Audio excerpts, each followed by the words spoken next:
What cap? What color cap? Red. Check.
That man, that guy went.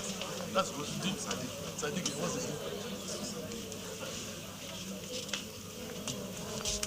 My friend is hallelujah. Hallelujah.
First Lady. We recognize her and recognize all members who have found time to be here. I'll yield the floor to Vice Chairman. Begin proceedings. Agenda will be displayed. Thank you and welcome. Thank you, Topper. Can we please display the agenda? Now, the secretary is presently seeing her doctors. The deputy secretary would go through the agenda before adoption.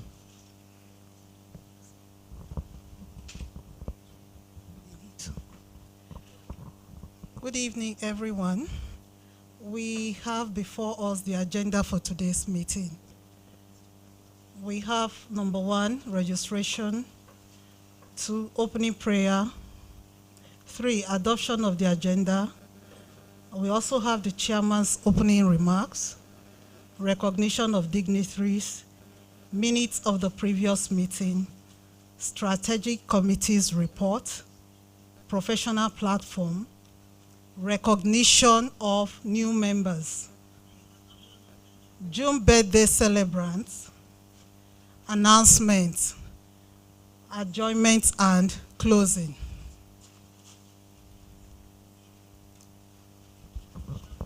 Yes. Are there additions, corrections, observations? If there are none, can someone please move the motion for adoption of the agenda?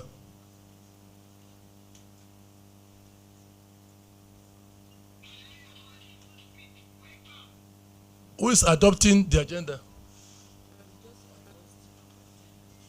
Okay. Okay. There's a slight adjustment. We're bringing number 11 up to number 10 and stepping down number 10 to number 11. Please adjust accordingly. Who is moving the motion for adoption of the agenda? As amended. Yes, sir.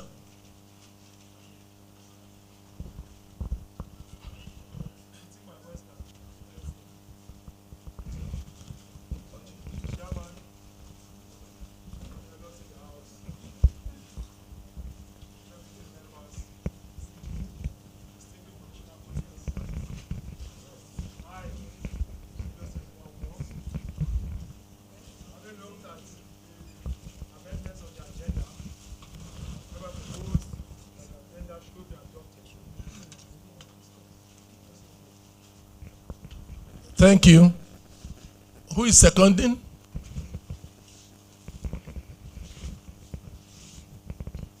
A lady this time for gender equality.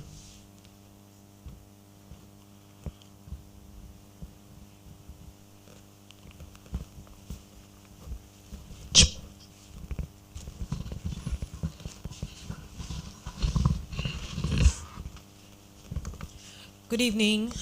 Permission to stand on the already established protocols. I, Harriet Agbeyin, NIPR, hereby second. Thank you.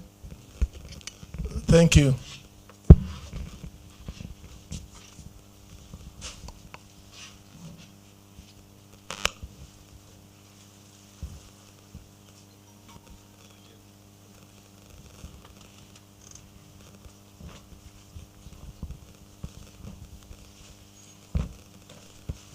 Distinguished professional colleagues, I'd like to welcome you to this August occasion. This month's meeting is a very strategic one. It's our 60th anniversary, and we have a number of guests with us from across the world. During the course of this meeting, our chairman would join us with our president and the VP and some of our guests from across the world. They join us, and so when he comes, we'll be doing recognitions. Suffice to say that you are all welcome. Now, for our information, This program is being live streamed.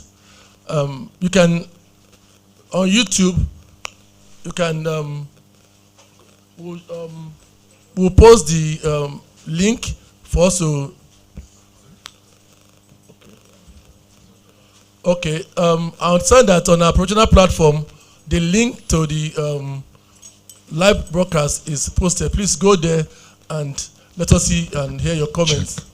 I will say that we'll have the secretary go through the minutes for our consumption. Please go ahead, secretary. Assistant secretary. Okay, please, can we project the minutes of the previous meeting?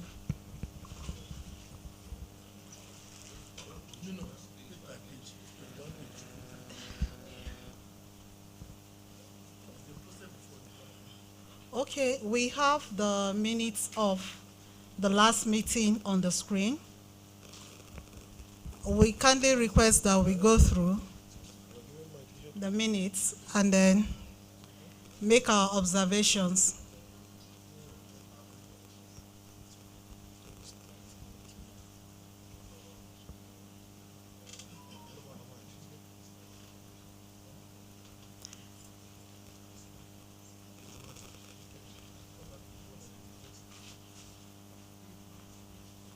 We are on page 2 now. Please, do we have any correction on this page?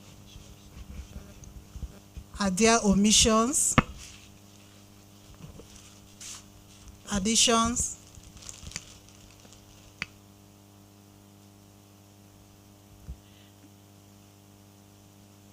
Next page.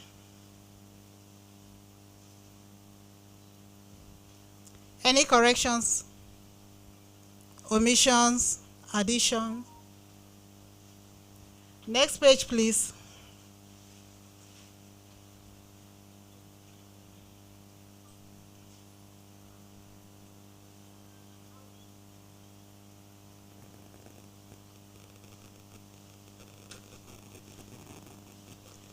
The last page.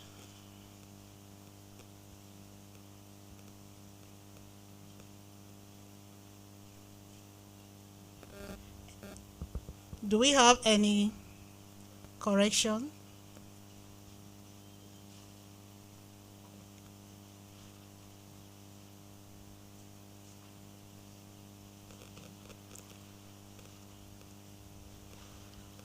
In the absence of none, can someone please? Okay, we have a hand there.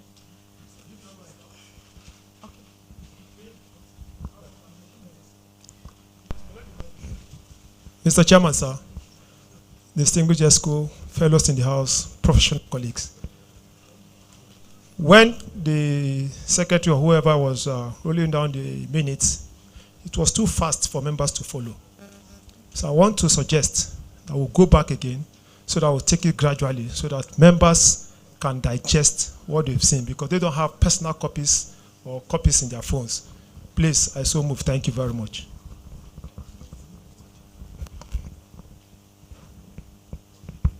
Now,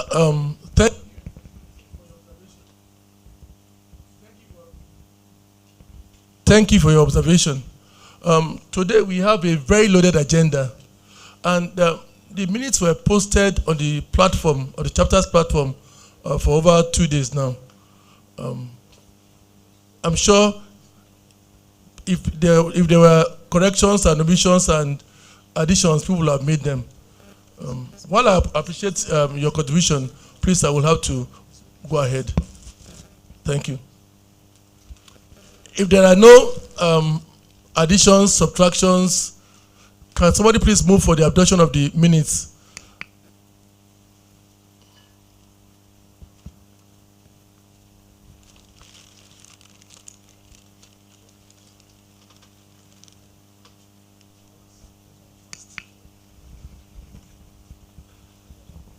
Mr. Chairman, once more, to speeding up our meeting today, I, Innocent Wonko, having looked at the minutes, hereby move a motion for the adoption of this minute as a working document for this House. Thank you very much. Thank you. Any seconder? Yes. Thank you. Good evening, Mr. Chairman, distinguished fellows. I, Sandra Nakwe, support the motion for the adoption of the minutes. Thank you. Now, we want committees to give us their updates, reports of strategic committees.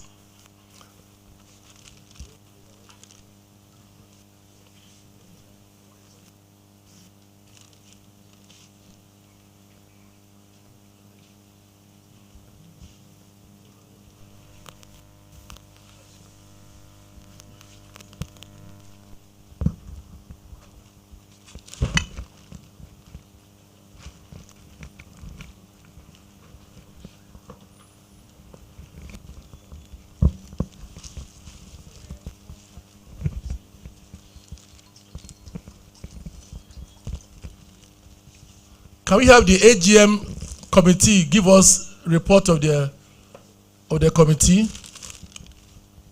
The chairman, AGM committee.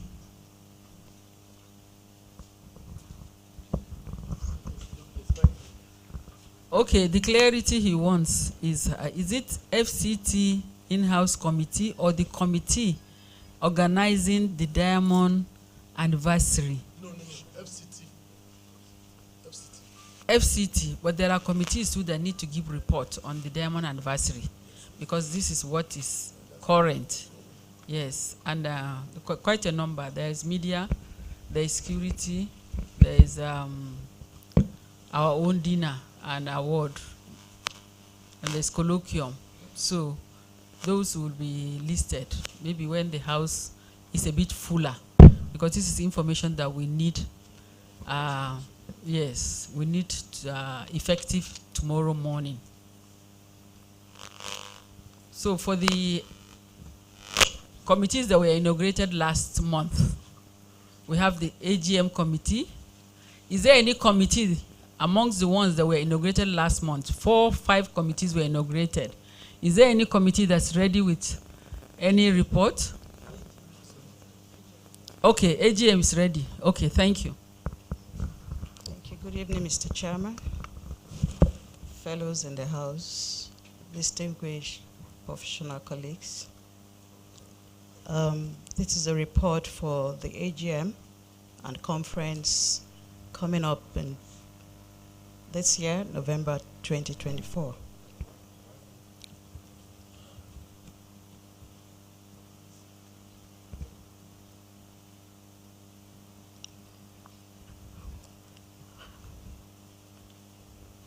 Okay.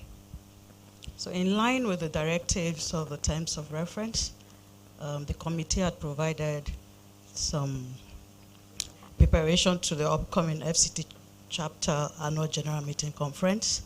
The committee members have their first meeting held at Bolingo, 8th of June 2024 by 4:22 p.m. After a careful thought of deliberation, the following were suggested. The committee picked up some theme, and I'm going to read out some of this theme for adoption and for members to look at it. So I'm reading them out. We have 3 of them. We have accountable leadership for Nigerian economic recovery, role of public relations. That is 1. Then 2, we have the Nigerian economic outlook, the public relation perspective. And then the 3rd one, bridging the trust gap, leveraging PR for diversity, equity, and inclusion.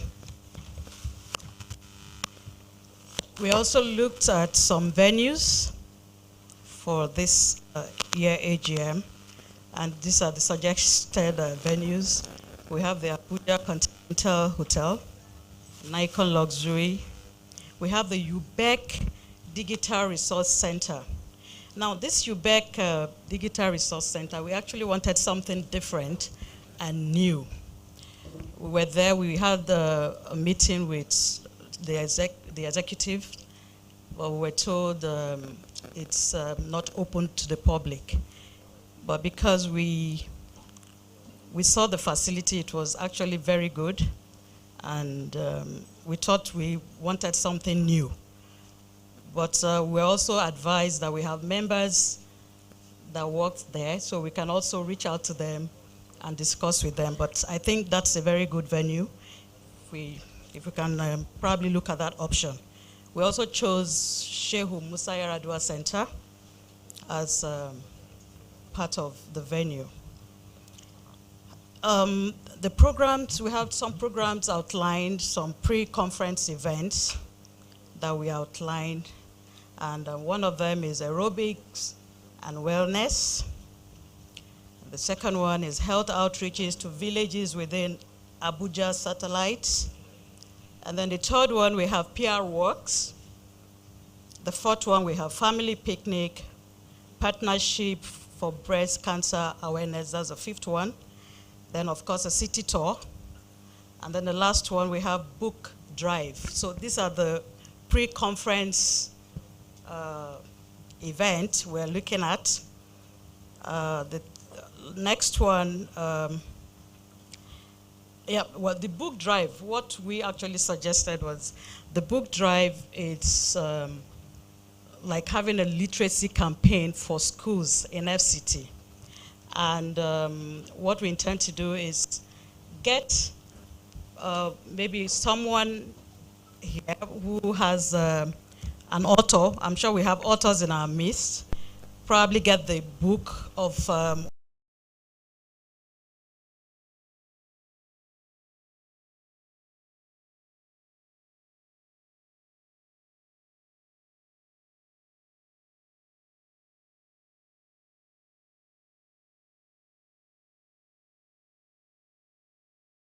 looking at in terms of the book drive. Now, main conference event. We have we have Territory Institution PR workshop for undergraduates of mass communication and marketing. We have PR professional workshop, and of course we have the AGM conference dinner and award. The proposed workshop topics. We're looking at navigating crisis, PR strategies, that's one. Looking at crisis to confidence, transforming challenges into opportunities through effective PR, transformation on PR practice. And then the fourth, we have building trust in Nigeria's PR. Then we have other special program that we thought about. In the course of the meeting, we discussed that PR practitioners have problems sometimes they want to solve, but they actually don't know how to do it or how to go about it. So we also look at having a program to that effect. Now we're looking at Solution Spotlight, the PR Pro edition. These are topics actually we're looking at. We also look at PR Roundtable, solution and strategies.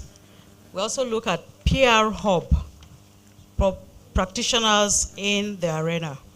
Then number 4, we have the influence in, stay, connect, and influence. Then we also have the PR Hangout, building connection, sharing ideas. And then we have the flip side, networking and insight.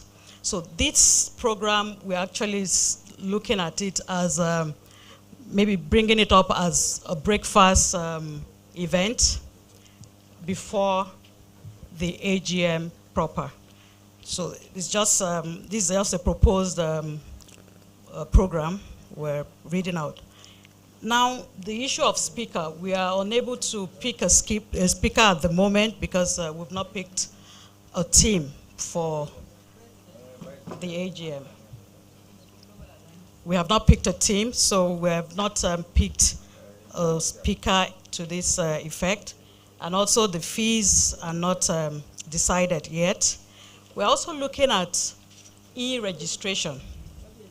We've noticed that we've always had very clumsy kind of registration during AGMs.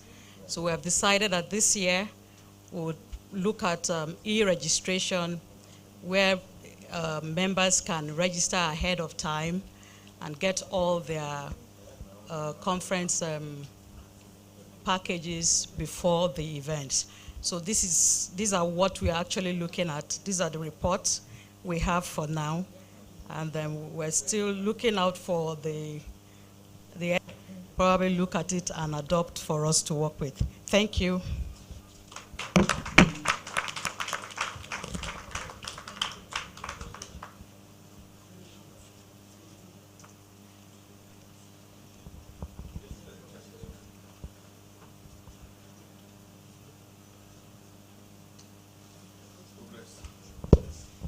Thank you.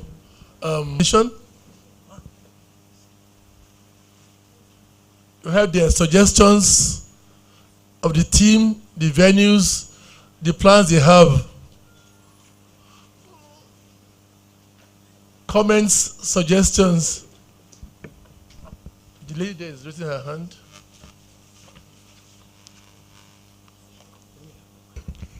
Uzo, I thought I saw someone raise their hand there. Please, can we have comments?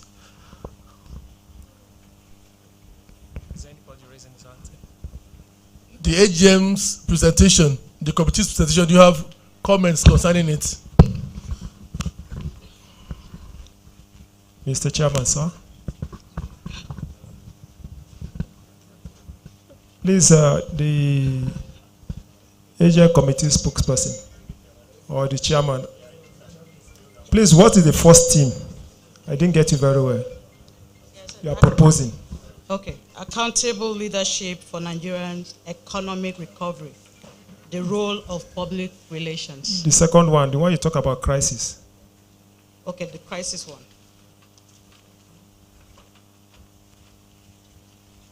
Is it a team? Are you talking about the team? Yes, the okay. team.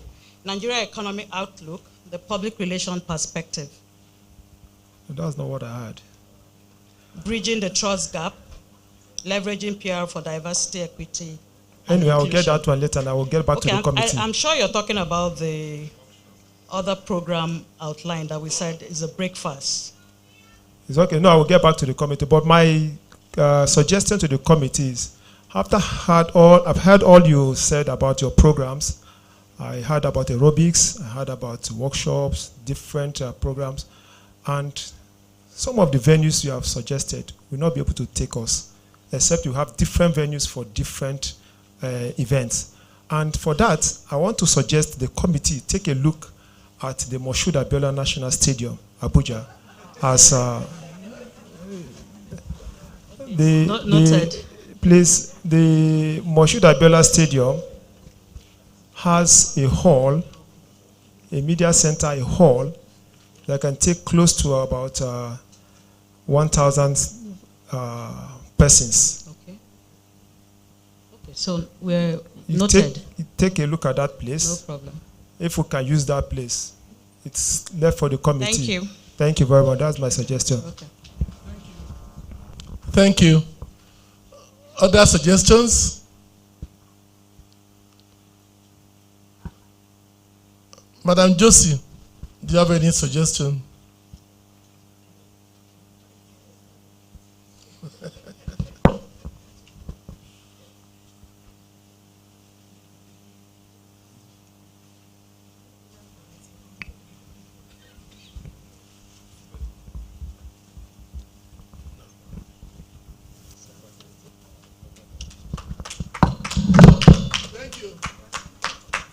Thank you very much, Chairman, AGM Committee.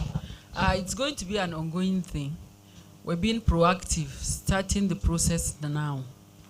It's going to take place in November, so by next meeting, we would have gone through what she has presented, and the next presentation should be on PowerPoint so that people can follow. And as usual, we usually will ask that the topics be dropped on the platform for people to read it and understand it better so that the contributions they will make will be more meaningful. This presentation is just in passing.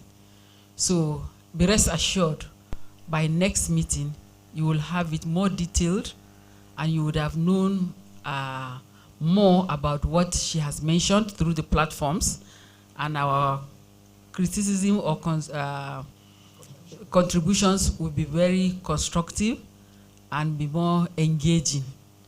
So we want to appreciate you very much, Chairman AGM Committee, for starting well. And I'm sure it's going to go on well. So let's appreciate her once more. Thank you. For the recognitions, we are leaving it to the President, the Chairman. They are on their way. You were told earlier that they went for a courtesy call. Yesterday and today has been incredibly very busy for us. We are hardly having time to eat. So tomorrow, next tomorrow, are the D-days. So by the end of Thursday, we'll be able to take a breath and have some respite after 1 week, 1 month, 1 whole month business. So if there are any other committees, Mr. Vice Chair, you can call on that. Thank you. Immediate past Chairman. We have the Project and Partnership Committee. If the chair is here, please.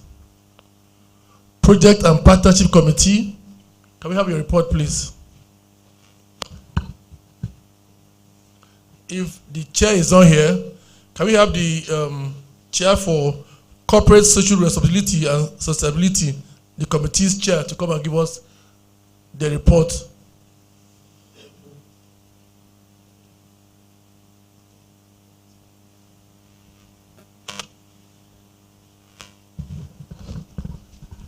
You have 5 minutes. Your time starts now.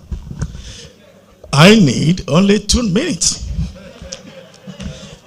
Thank you very much, Mr. Chair, distinguished fellows, members. On behalf of my chairman, who is on her way with the chapter chairman, I'd like to just briefly tell you that the committee has had its inaugural meeting, and we have mapped out our strategies for the implementation of our mandate. The Corporate Social Responsibility and Sustainable Committee has 11 items as terms of reference, and if you permit, I will just quickly run through them. The first is developing CSR and S policy for the chapter to guide our social and environmental initiatives. 2, fostering public relations awareness among secondary school students through targeted programs and clubs. 3, encouraging collaboration with institutions of higher learning to strengthen the profession and support students. 4, recognizing academic excellence and fostering practical learning opportunities for mass communication students. 6, identifying CSRS engagement strategies with the FCT 6 area councils. 7, securing funding to support scholarships, CSR and S projects and committee operations. 8, maintaining open communication and collaboration with other chapter committees and stakeholders. 9, advising the ESCO on matters related to CSR and S. 10, providing regular progress updates and annual reports on committee activities. And 11, upholding the principles of reputation, professionalism, and financial responsibility in all endeavors. At our inaugural meeting, which was held on Tuesday, 11th June, we broke into teams for effective implementation of this mandate. We have 6 teams that we have tagged project team 1 to 6. The first project, team 1, the first team, we tackled the policy formulation as highlighted in terms of reference. Project 2, team 2, we take on the secondary school. Team 3, tertiary institution. Team 4, FCT Youth Hub. Team 5, Area Council Corporate Social Responsibility.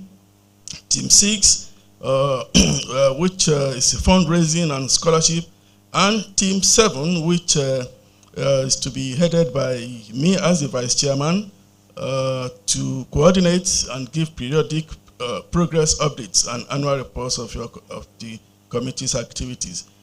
The various committees, the 6 committees, have just submitted their implementation strategies for the consideration of the enlarged committee, which we hope by the next meeting we'll be able to give concrete terms of implementation and probably 1 or 2 achievements that we must have executed. And we are hoping that the committee's efforts will continue to significantly contribute and uphold and raise the NIPR Abuja chapter's mission and enhance the public relations and profession within the FCT. We thank you so very much. My name is Ayo Adewuyi, MNIPR. Thank you. Thank you, Mr. Ayo Adewusi. Please give me a round of applause. Adewuyi. Adewuyi. Executive Director, News, largest television in Africa, Give me a round NTA. of applause. Now, we'd like to have the chair of the Communications Committee come give the report. Communications Committee.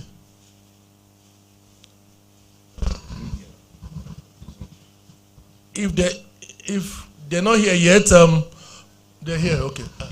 Thank you, sir. You have 5 minutes, Elder. Your time starts now. 60 seconds will be cool.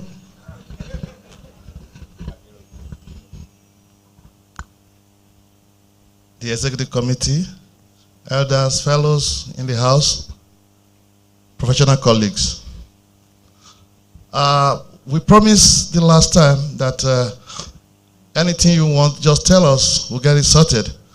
But incidentally, when you say national, so you have sub-national. So we were subbed in, and most of us in the Media Communication Committee were also members of the National Communication Committees, and we'll be holding meetings non-stop. So it got to a stage that you don't even know which. So we have to just agree that let this month go past, then we can start and work as hard as possible. We're used to it, so we'll never fail you. Thank you very much. Please give me a round of applause. Akirogu. That is Akirogun Alaba Yusuf. A bigger round of applause, please.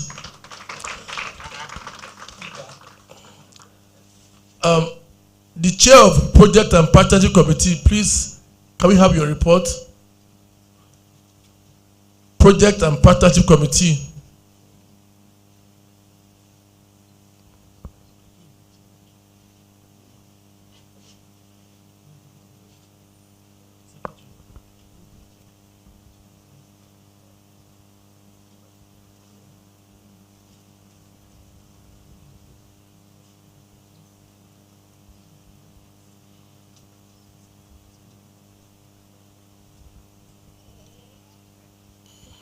While we wait for the other committees to give their report, are there suggestions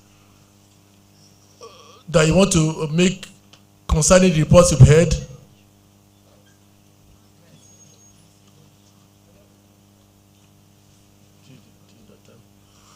Can we have people's contribution to the reports they've delivered to us? General Usman, sir, do you have any contribution?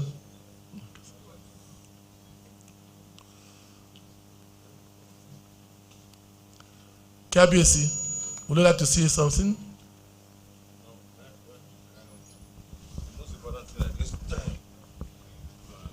Let's go with all respect, fellows, professional colleagues. I think the most important thing at this time is to ask the immediate past chairman to give us details on what's going to be happening tomorrow and next tomorrow, because and also to encourage all of us, because we have a lot of visitors both within and outside the country coming for the program, and we need to focus. It should be our priority now, because it's just tomorrow on Thursday evening. So whatever is going to be happening tomorrow and on Thursday, I think we should have details, what we want us to do, and the timing, very important. So Ajia, I know you've been on this matter for the past month, you know, from Kosikos even to Mina and other places you are involved. And so please give us details and the timing so that all of us will know and be able to be there. So, Vice Chairman, she's operating at the national level now. Maybe you allow her to speak to us, okay? Yes. Thank you. Thank you very much. Kabesi,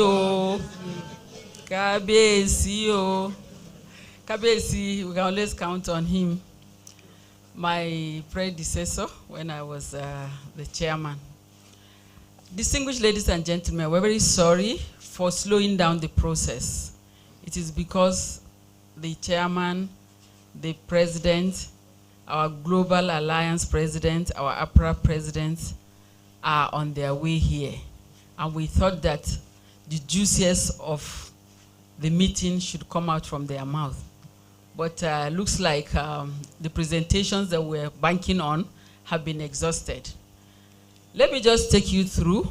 I wanted to delay the introductions. Our keynote speaker, professional platform, has been seated. He came all the way from Lafia. He's a special advisor on strategic communication to the Nasarawa State Governor. Mr. Lamai is here. Just please identify for recognition. Thank you very much. When they come in, they will give you a proper recognition. I want to acknowledge the presence of the NTA team. You just saw the Executive Director News make a presentation. The Director News is seated there by his side. Claire Adelabu Abdulrazak is also seated there. A shout out to the NTA team. Yes, I have Sarah is also seated very closely here with us. You're welcome. And who else? Some NTA families? Yes, Halima Musa is the director. News. I'd mentioned MNI.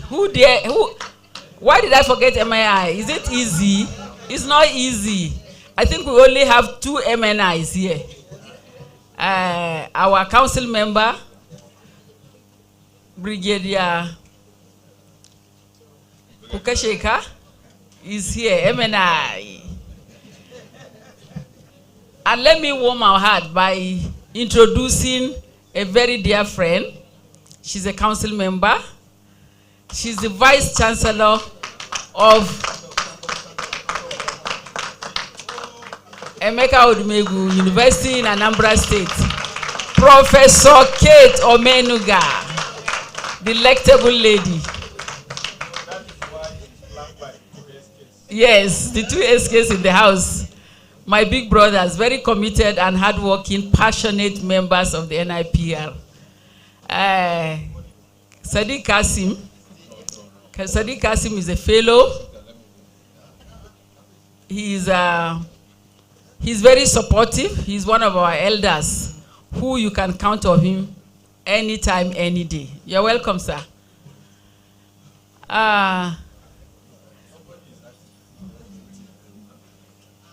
Brigadier, our retired general, Kokesheka, is the chairman on the security colloquium and the advisory committee. He is the chairman in charge of security, so we are secured. I hope our work is secured tomorrow. Thank you. Distinguished ladies and gentlemen, we have a very warm, amiable lady in black and red. Okay, she has a white on top. I didn't want to introduce her because her husband is not here. She's our first lady. And she's very warm, she's very calm, she's very cool, she's calculated. Can we please appreciate Oge Neliaku. She is a member of NIPR, not only wife of our president. But we need to take care of her so that she can take care of our president. We have fellows in the house. Fellow Chinwe Ebuka. Obuka is a retired DD from INEC. She's not tired. We've been using her. Thank you. Our protocol officer, you have to help me with the list of the protocol list, please, so that I don't omit anyone. We have one of our Professor Dandaura has warned me, I shouldn't use prof. Dr. Oyene, we call him professor because he takes us through a lot of lectures on the platforms. So when we say prof, Professor Dandara will look at me, say, why are you using, you think we got this prof just like that? You tell me the school where he got it from. So we've stopped that. He's our doctor. Oyene, you're welcome, sir. Dr. Kudu Abubakar. I didn't forget to say doctor because he has warned us that this doctor, he earned it. He didn't just say, it's not honorary causa. So that he read it in conflict and peace and conflict resolution. So if you need any peace, please meet him.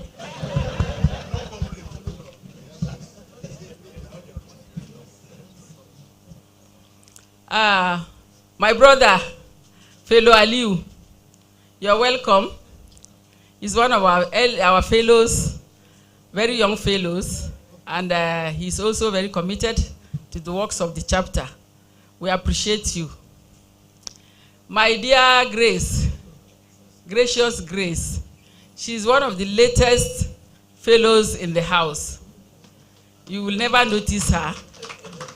She will not bring out herself for any work, but if you spot her out and you assign a responsibility, she will discharge it and keep quiet. So, Auntie Grace, we thank you. We have other members.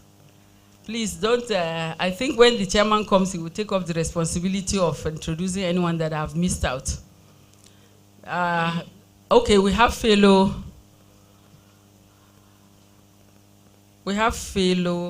I told you to help me with some of the names. Huh?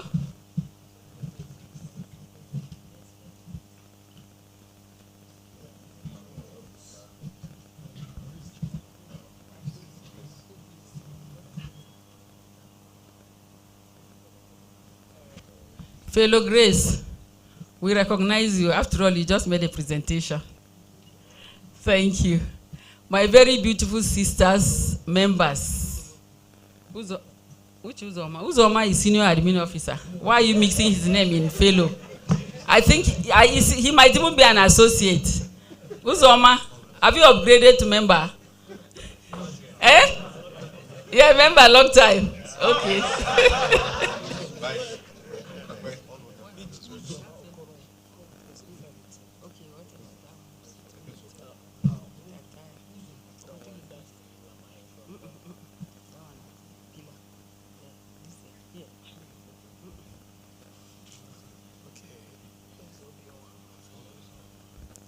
Fellow Eze Obinwa, you're hiding behind the pillar. You thought I wouldn't see you. I know you came early. You're welcome. The other fellow, Ijeoma Okoronko, sorry for remembering you late, but it's always sweeter. You know, the bottom pot, when you scrape it, it's sweeter because the oil is retained underneath. So, a bigger round of applause for her. So, ladies and gentlemen, we have, Kabes, you want to say something, or I should take you through the work of tomorrow? Okay. So, ladies and gentlemen, you know we've been doing a lot. We've been doing a lot on this 60th anniversary. We all know the story. We were 60 years last year, but it was not celebrated. We're celebrating it this year. God's time is the best. It started 1st of June. The kickoff started with Mina, we traveled to Mina, and there was this tree planting and walk simultaneously all over the country. And the one we went to attend with the president is that of Mina. Mina is the center spot because of IBB, Ibrahim Badamasi Babangida. Why did we go there to cut cake and celebrate with him? Some of us might not know. He is the one that signed the law of the NIPR, or the NIPR law into, or the decree into law. The decree was promulgated in 1963. I think some of those decrees fell apart in 1990 when the signing was taking place. But NIPR survived. It survived, like IBB mentioned, partly because of Alex Akinyele. Yes, IBB told us that Alex Akinyele was always on his head. He would come and say, NIPR, NIPR, NIPR. He had no option other than to sign. So, 1990 to 1993 to 2023 made it 60 years. So we remembered that this is time for payback. We appreciated him, we acknowledged him, and we told him that his signing of this law into an act is something that happened. It happened to be the first in the whole of the world. Nigeria is the first to be chartered.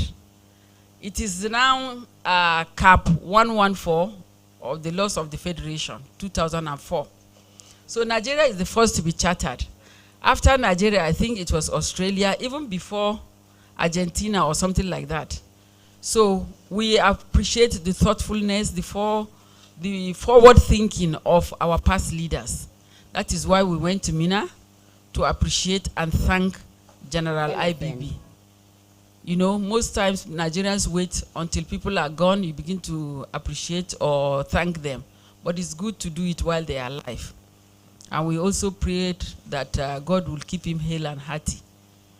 So incidentally, his son read, his first son read mass communication. I'm okay. Thank you for the podium. So incidentally, his son read mass communication and he was there to receive us. And we're happy he collected the form. He's going to fill the form and become a certified member of the NIPR. So after the work had taken place in all of the 30 or all of the state chapters, the grand finale is going to take place tomorrow. And what we have decided to do, because NIPR FCT chapter is the numero uno chapter. You can't compare us to any chapter. We are the first to have a first female chair after almost 40 years. Which happened to be me. So, what we decided to do is, we are not going to only do a walk. We are going to do a cultural and cannibalistic walk. Yes. So it's going to be sights and sounds of NIPR. By God's grace, tomorrow by 6 o'clock, yes, a.m., we expect to leave our house. It's not as if we should leave our houses at 7 no. 6:30, I want to believe there will be no go slow. There will be no rain. If there's rain anyway, we are not salt, neither are we sugar. So we'll all come out. If you like to carry a raincoat, fine. If you like to carry an umbrella, fine. But me, I'm carrying nothing because I'm not going to dissolve. We are taking off from Diplomat's Garden. There's a garden called Diplomat's Garden around Area 1. That's our muster point. Once we gather there, we're expecting 5 5 indigenous tribes, cultural troops of 5 indigenous tribes of Abuja. I think there are 9, but we are using only 5. The troops are going to come in 12 with their drums. They will lead the procession, and then 5, 12, 12 each. Then we're going to have Efik dance. They're also going to be a troop in 12, and then we're going to have a cannibal troop of 15 with their drums. It's going to be a lot of noise. We're going to have old school. We're going to have an open truck that will be performing. Also, I hope the speakers are as loud as they can reach Kuje. Because we intend to shake Abuja. The festival road, area 1, all through area 2, up to area 10 parade ground. Permission has been obtained for us to make as much noise as we want. It is our day. We will do shakara. So the Efik dance will be there, the carnival will be there. I think there's a Igala tribe too will join. I couldn't get my people from Gombe, so this one is one down for me. So the troop will be there. I will do the procession. All NIPR members are expected to wear their t-shirts, jeans. And we're going to have an ambulance. Alliance Hospital has given us an ambulance with a doctor and a nurse. Courtesy of Madam Claire and I went there, we met a very warm medical doctor. And he appreciated us as professionals. And instanto, he said, guys, you know what? From what people are saying, I know you are very professional. I like your organization. I would like to partner with you. Send me a letter.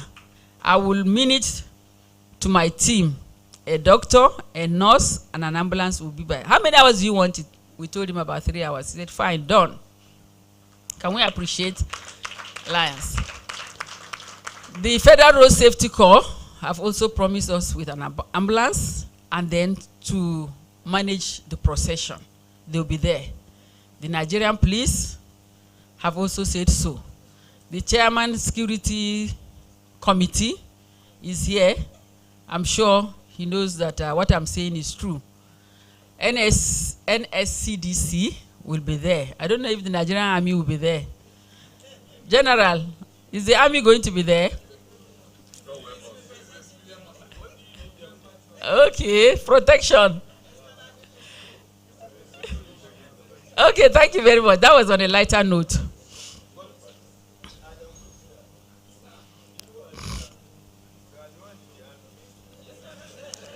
That was on a lighter note, but the security bodies truly are going to be there. And we're going to provide water. We're not going to give anybody any snack because this is exercise. Partly is exercise. So you drink water, lots of water. And at the end of the procession, we will terminate at parade ground. The cultural troops are going to display. They're going to display their skills. We'll watch them. Then the press will be addressed. Our media crew, I'm sure, Trust NTA will be there. Trust AIT will be there. Trust TVC, Arise channels, they will all be there to cover us. So, ladies and gentlemen, please, let's go take an early wake up fresh. Welcome the numero 1 chapter chairman. Very distinguished. Permit me to break the announcement to welcome the #1 chairman in Nigeria of NIPR, very distinguished fellow, Stanley Ogadigo. He's been very busy on national assignments. Dear colleagues, I think at this point, I should be able to down my mic so that the chairman can carry on his duties. Okay. So after tomorrow, a few of us as is in the character of the FCT, the president has arranged to warmly receive his guest. And we will do that at an evening somewhere here in Abuja. On Thursday morning, as early as 9 a.m., the colloquium will open. The colloquium is open to every member. I expect to see all of us here in the Transcorp, in the hall of Congress Hall of the Transcorp Hilton Hotel. Please, let's be there. The provision is for about 400, 500, so let's not keep our seats empty. I know there are members who have paid according to the committee's chairman, Professor Emmanuel Dandaura, and the team. We agreed that this is a platform for members to have their MCPDs, mandatory continuous professional development. And why did we make that option available? Because if you are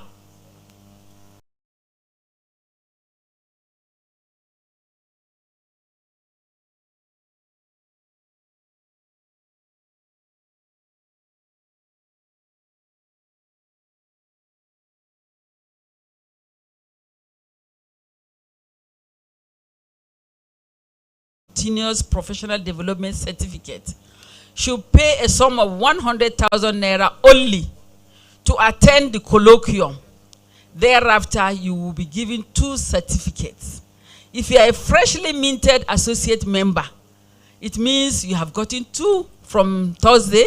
All you need is 1 to upgrade you to a member.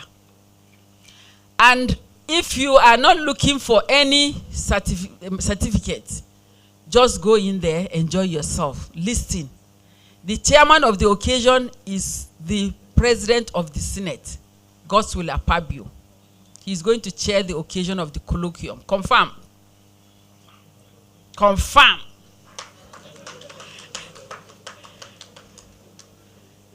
And it's going to start at 9. We intend to be very, very professional, because this profession is a profession that thrives in excellence. We need to lead by example.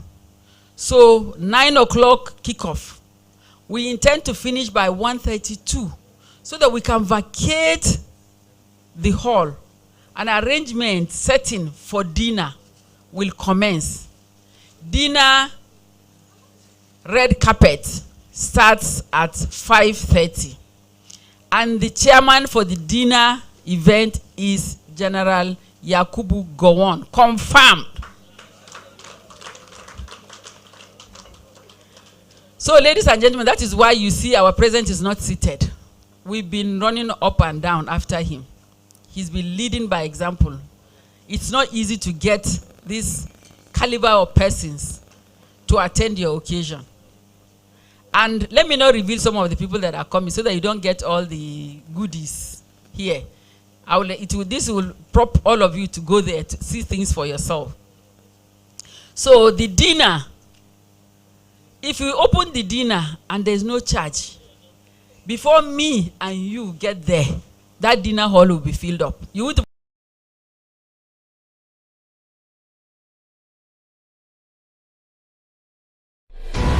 The Nigerian Institute of Public Relations.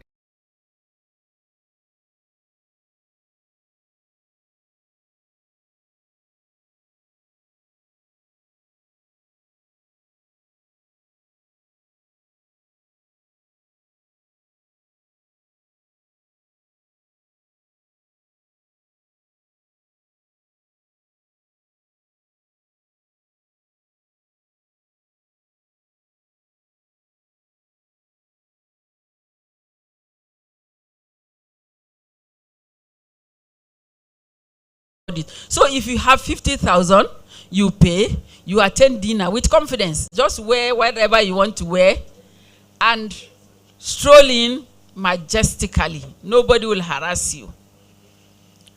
But if you don't have, you are only advised to go for colloquium. Are we good? So, ladies and gentlemen, Mr. Chapter Chairman, I think I have to drop the microphone by now.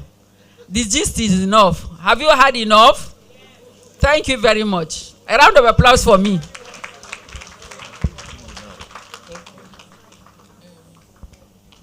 Thank you.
And today we have delivered.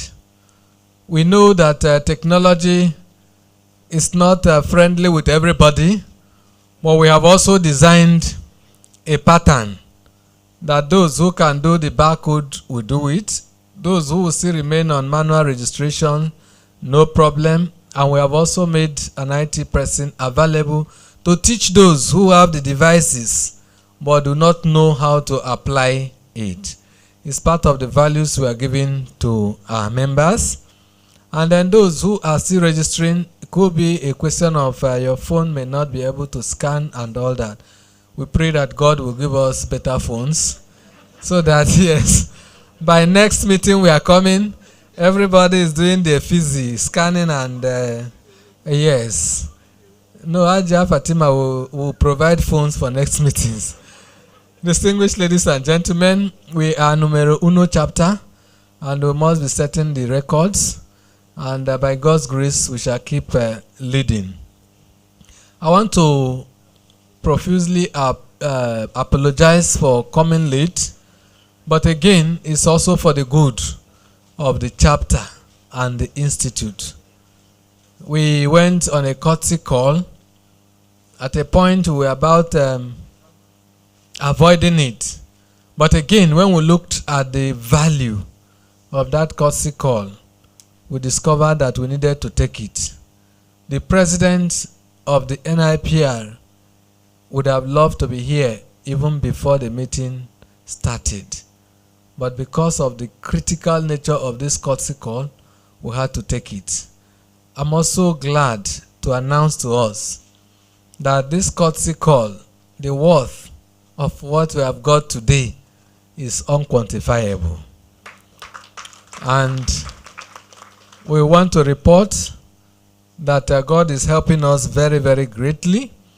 And like they say, when the righteous man is on throne, the people rejoice and everything works out excellently. So that is what we are seeing in the leadership of Dr. Ike Neliako. Just before he comes, he's still finding his way here. He said I should tell you that I is still coming with the president of Global Alliance to meet with us while we are still in this meeting. So, okay, PRO says it's now an ordinary president. So, we will be very privileged and lucky to host the #1 public relations officer of the world today in our meeting. So in the next couple of minutes, they'll be here. And then I want to enjoin every one of us to still be in high spirit so that we can receive our August visitor in June very, very warmly. Distinguished ladies and gentlemen, I want to continue to thank you, and I want to continue to thank the Executive Committee for holding forth. The report of the forthcoming program has been given. For me, that is one of the greatest discussions for today. The essence of this meeting actually is to brief us on how far we have prepared towards this event. We are going to host a world-class event, and that is why the council member, the immediate past chairman, is very, very excited. It's going to happen at Transcorp Hilton Hotel. I need to drum this or drag it or repeat it because it's not very often you see a professional organization or institute or even government organizations to go to hold a program at Congress Hall of Transcorp Hilton. Distinguished ladies and gentlemen, if we are proud of our institute, can we give ourselves a big round of applause? Some of us are going to be there. We have also provided opportunity for everybody to be there. So you now choose the class of ticket you are buying. But the most important thing is that the plane is going to carry everybody. For those of us who may not be too much rich, we can come for colloquium free of charge. And as it may have been reported, we have a foreign guest, the First Lady of an African country is coming to be the keynote speaker. We need to be there to listen to the voice of the lady. Then, if you choose that, you go and gain knowledge. If you choose not to upgrade in terms of MCPD, it's free of charge.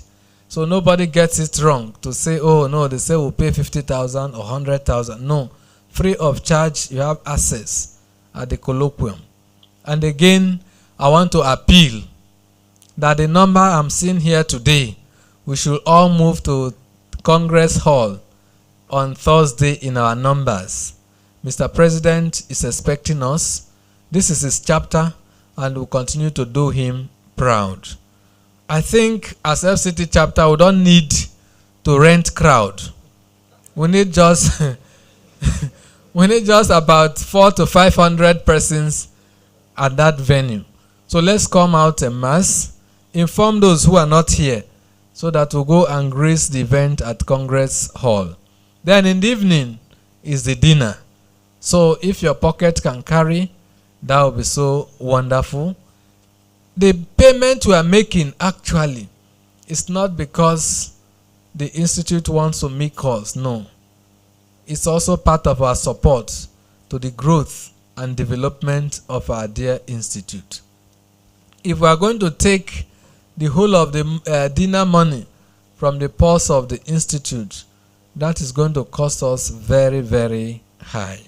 So, in any little way we can, let's continue to support our institute, which I personally is proud of.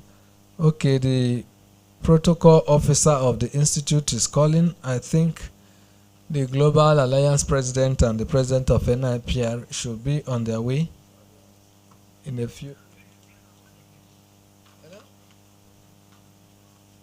So they will soon be with us. So please, the money we are paying is also part of the support to the institute. Well, before we continue, let me very respectfully recognize our keynote speaker for today, who has been very, very, very wonderful. And then by the time he mounts the podium, you know who is going to be interacting with you today. The Director General Strategic Communication to the Executive Governor of Nasarawa State, Mr. Lamai Yakubu, you are welcome. all the way from Nasarawa State. Okay, they are 2 minutes away. Distinguished ladies and gentlemen, the Global Alliance President and the President of NIPR are 2 minutes away.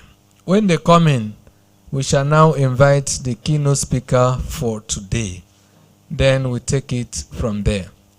But just before they enter, please, we are hosting a reception dinner tomorrow. This is FCT. And then we want to appeal to all our fellows. The information going round is that fellows are going to pay for dinner. But as at yesterday, during our meeting virtually, we have, on your behalf, taken that responsibility to host our visitors. So that is going to happen in Chinese restaurant, and I want to please encourage all of us. It's not actually a dinner for us. It's a dinner in honor of our guests, our visitors. The president is a member of this chapter, and then we have decided to take that burden off him. We are going to host the president's guests to the tune of 60 to 80 personalities that will be gracing that event. That will cost us about 2.6, let's just say 3 million naira. So we have taken that responsibility because we know the worth and the value of our president. And I know that it's a commitment that is made, and I know that you will all support us. Now again, if we take it off from the chapter's pause, it's also going to tell very, very heavily on us. So we'll still rely and come back to you. For that project, a few fellows have contacted me, and then they are doing very, very great. Our distinguished council member, representing the good people of FCT, fellow Bumi Badejo, has given us a token support of, how much you guess? 200,000 naira. So, madam, stand up for recognition. Thank you very much. She was not asked. She got to know about the project, and then she sought to know details, and she was able to do that. Distinguished ladies and gentlemen, another fellow in our midst has also taken the same step as if they discussed it. The man is always helping us and continues to help us. Fellow Sadiq Kazim has also sent to us yesterday a support of 200,000 naira. Yes. And then I have today coming into the account, anonymous. The person sent it and called me and said, please, this amount is not too much, but I want it to remain anonymous. And then we have a total sum from him, 100,000 naira. So now we are at 500, 2.5 to go.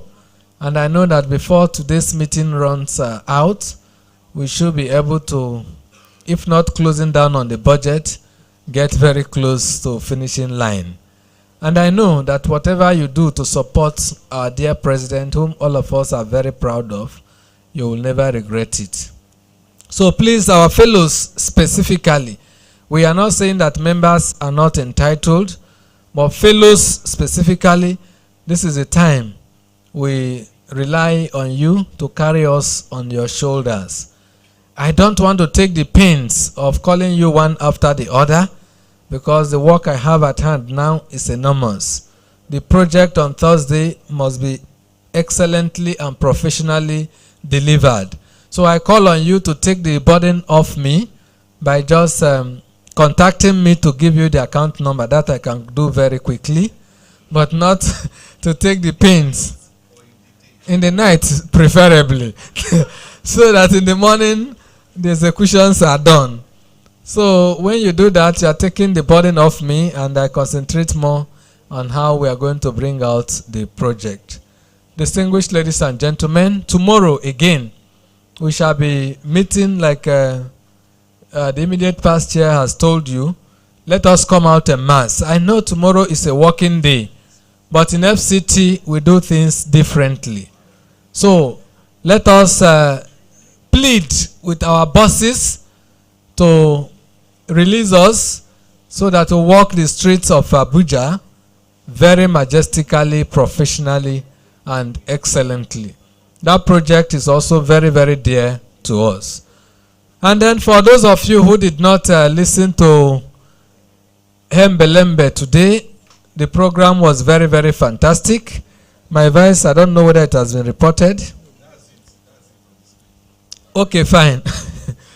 The ordinary president partnered with the FCT chapter of the NIPR, and we were able to deliver a world-class program today. From 7:30 in the morning till past 10, the whole platform was live for NIPR.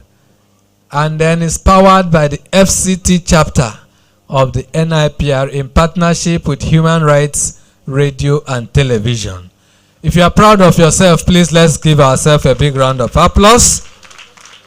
I think that should be about the biggest ticket for everything any chapter has done in the course of this event. It was very, very remarkable, very wonderful, very impactful, professionally delivered, and excellently received. So, the partnership will go on. After today, we hope to formalize our partnership with the Human Rights Radio for more of such events. We also want to report that in that project, we had the Global Alliance president, we had the president of APRA. Unfortunately, that man would not be here with us. You would have seen an African man who is very proud of where he comes from. Today, he lost about 10 persons in the parliament. He landed, he touched ground today for this event. He was billed to be in this meeting. After our engagement and with Ordinary Ahmed, he left to go and take his rest to return to this meeting. Unfortunately, in between, the news we're hearing from Kenya is that the citizens moved into the parliament and shot dead 10 good parliamentarians. So there is going to be reprisal attacks and all that. So he had pleaded and said we should extend his apology that because he's a patriotic Kenyan, he is mourning for the fallen heroes in his country. So I hope you find a place in your heart to bear with him. But for that of the Global Alliance, you'll be here with us live and direct. Mr. Uzo. Mr. Uzo. Please call him before the president comes in. If we can take the inauguration of the committee we could not do last meeting. And then once the presidents come in, we take our guest lecturer for today.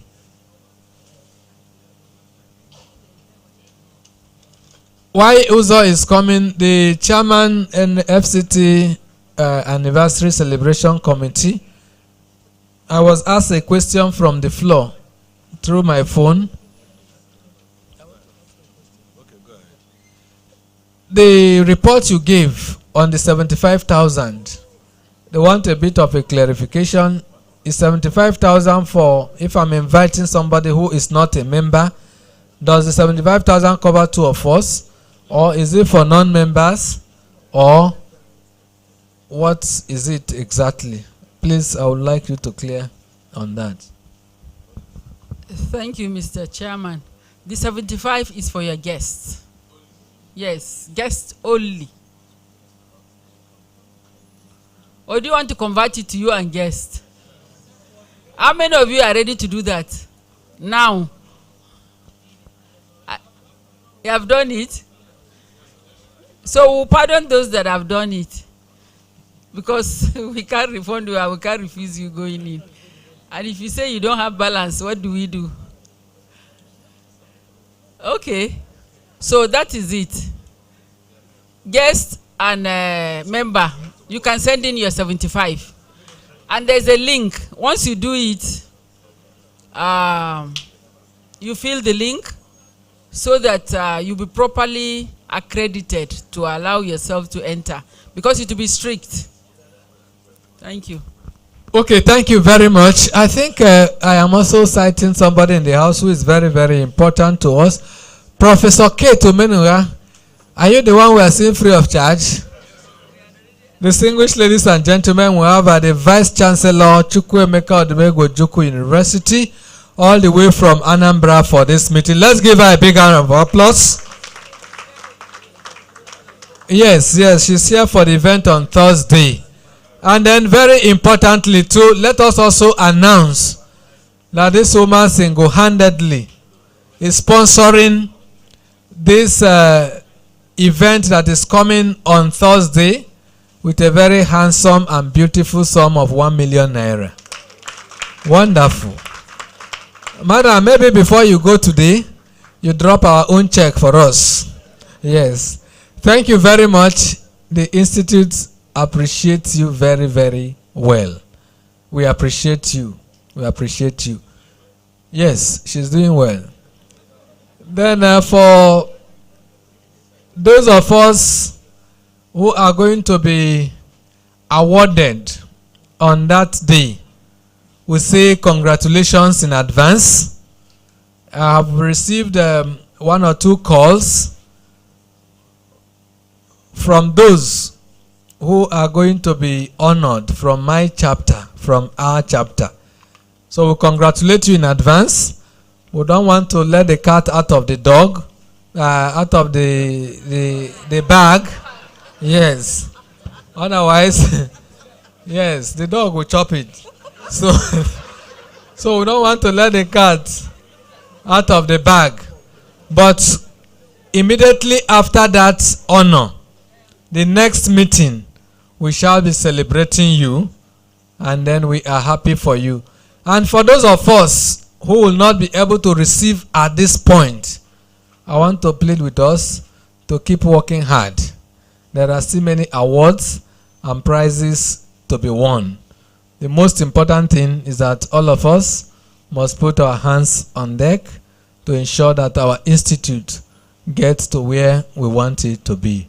Distinguished ladies and gentlemen, I now hand over to the PRO to announce the arrival of our dignitaries for today's meeting. Let's give them a big round of applause. Announcing the arrival of the ordinary president for 3 minutes this morning, the #1 PR general globally, Global Alliance President, Professor Justin Green. Please rise. A round of applause for him. Thank you very much, Professor Green, for being here. Also with him is the #1 president that we know, the people's president, the president of the Nigerian Institute of Public Relations and chairman of council, Dr. Ike Neliako, FNIPR. Beside him, his lovely, beautiful wife. And you must not come near his wife. You will see the Igbo man side of him. Next is the vice president, the distinguished professor. Don't say prof, say professor. Can you say professor? He is also chairman of the 60th anniversary, Professor Emmanuel, God with us, Dandaura, FNIPR. And we recognize also the Secretary General of APRA. I think he's around. I can't see him now, but he probably will be joining us soon. Thank you very much. I return the microphone to the chairman. Mr. Chair.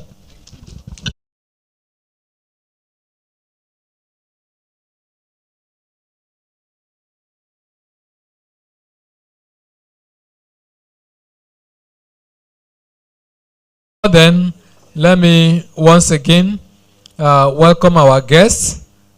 Professor Green, you are welcome to our meeting.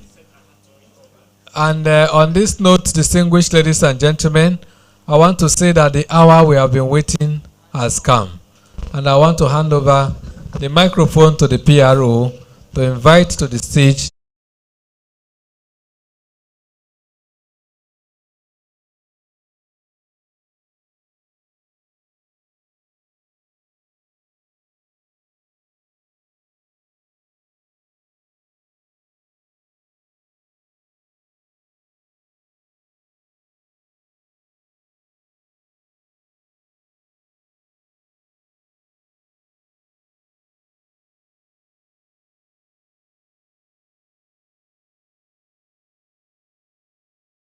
He is originally from Bauchi State, but resident of Lafia and Kefi, local government area of Nasarawa State. He is a gentleman who started his tertiary education pursuit at the University of Jos, enrolled, returned to the same university, had honors in theater and communication arts. He has earned and gained leadership experience through the university as he was elected president of the Theater of Arts there in the university. This gentleman developed quests for knowledge and capacity development. He attended the Ohio University at the United States of America, studied film, and was elected into the Ford International Fellowship Program in New York, obtained an MFA in filmmaking in 2008. For over 5 years, he was a Ford Fellow of the International Ford Fellowship Program.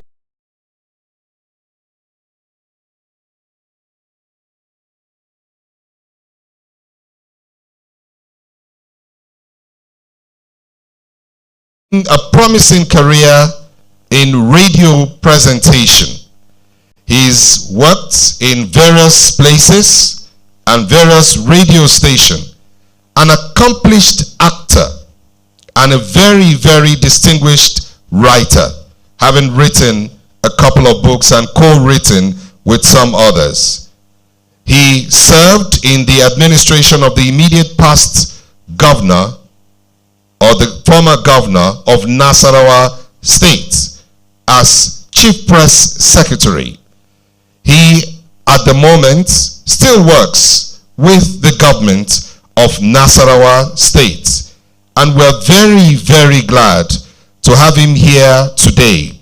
A gentleman of innovation, a gentleman of excellence, a gentleman who understands public relations, lives public relations, talks public relations, and is here today to speak to us on the big picture PR strategy in communicating the voice and vision of the CEO. Please welcome our keynote speaker, Mr. Yakubu Lamai, NIPR, Director General Strategic Communication to the Nasarawa State Governor.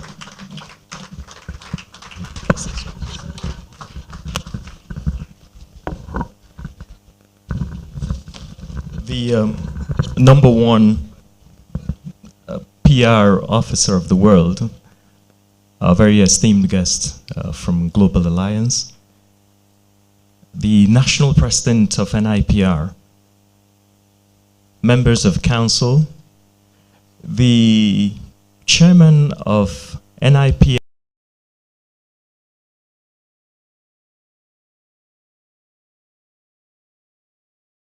senior colleagues. It's really very humbling to listen to, you know, such very glowing. This is actually the first time I'm hearing someone speak about me like that. I was blushing ebony, you know. That's, and when the whole conversation went to how multifaceted I was, I began to say to myself, you know, this conversation I'm supposed to give, should I begin by one of my talents, which is, you know, I used to be on radio, and then I dabbled into singing a little bit. You know, so I know a little, I know some verses of some songs that are actually, you know, all of us know here. We believe in this nation and the promise it holds, and that one day would shine like a sun. What a great nation. My good friend, you know, the PRO, what he did was, I'm trying to sort of embellish the little small spots that he left out, especially since VC is around here, so I can actually go and apply for my doctorate. I have professor here to greet me. It's really very humbling, and I'm truly honored to be here to share with you my thoughts, actually. You know, I have very senior colleagues here, so what I'll simply do is just share my thoughts about what I think can be the big picture. Now, I know that there's a popular saying that a picture, you know, says 1,000 words. I knew, or kind of I felt, or I dug into the research to see, now who even started saying this? Wikipedia said it's Confucius. You know, the Chinese philosopher, that one, you know, the one who lived before Christ, that he said a picture actually tells you 1,000 words, which basically would infer that some of the most complex ideas, by just one glance at a still image, you actually perceive what it is trying to communicate than actually 1,000 words of, you know, verbal description. So, big pictures, small pictures, one picture. How about when you're talking about arranging, you know, pictures into like a collage? I was privileged to study filmmaking, and there's something called the photo mosaic. You know, you have small pictures, maybe the same size, you arrange them, and when you have an aerial shot of these pictures, they sort of merge into one whole. It's like one big picture. So does that actually happen for us in public relations? Some people here are public relations officers, some are press secretaries, you know, some are, you know, directors of strategic communication, you know, multifaceted, multivocal, diverse. But then you need somebody to have a big picture and sort of connect the dots. Basically, that's how I thought I was going to look at this entire topic. How do you connect these little dots? In 1929, in the White House, they sort of formally created the office of the press secretary. And 1969, about how many more years afterwards, you know, another innovation within that media ecosystem of the White House, you know, another office was created, the office of the director of communication. And then when Donald Trump was president in 2016, about 8 years ago, he created yet another office, the office of the Director for Strategic Communication. So you see, it's almost as if the entire media ecosystem keeps evolving, and maybe because of the challenges. I mean, right now, what are we dealing with if you're a public relations person? You have a scenario where CEOs, political figures, there's a social construction of the image of the CEOs that every day it keeps just evolving and re-evolving, and people are bombarded by countless constantly bombarded, countless competing messages from different sources. It's like you are in an age of information chatter, so much information everywhere.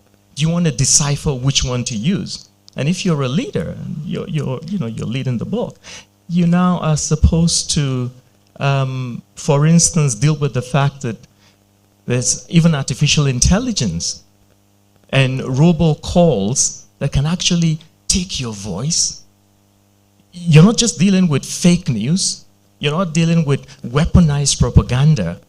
You're also dealing with very unique, artificial intelligence, so much at the highest level of technology that you're wondering to yourself, if you're the person who is supposed to shape the public perception of a chief executive, or you're shaping for some of us, I have actually been privileged to work with 3 governors in this country. When I studied film, when I returned in 2008, I was privileged to work with the governor of Bauchi State, Malam Isa Yuguda.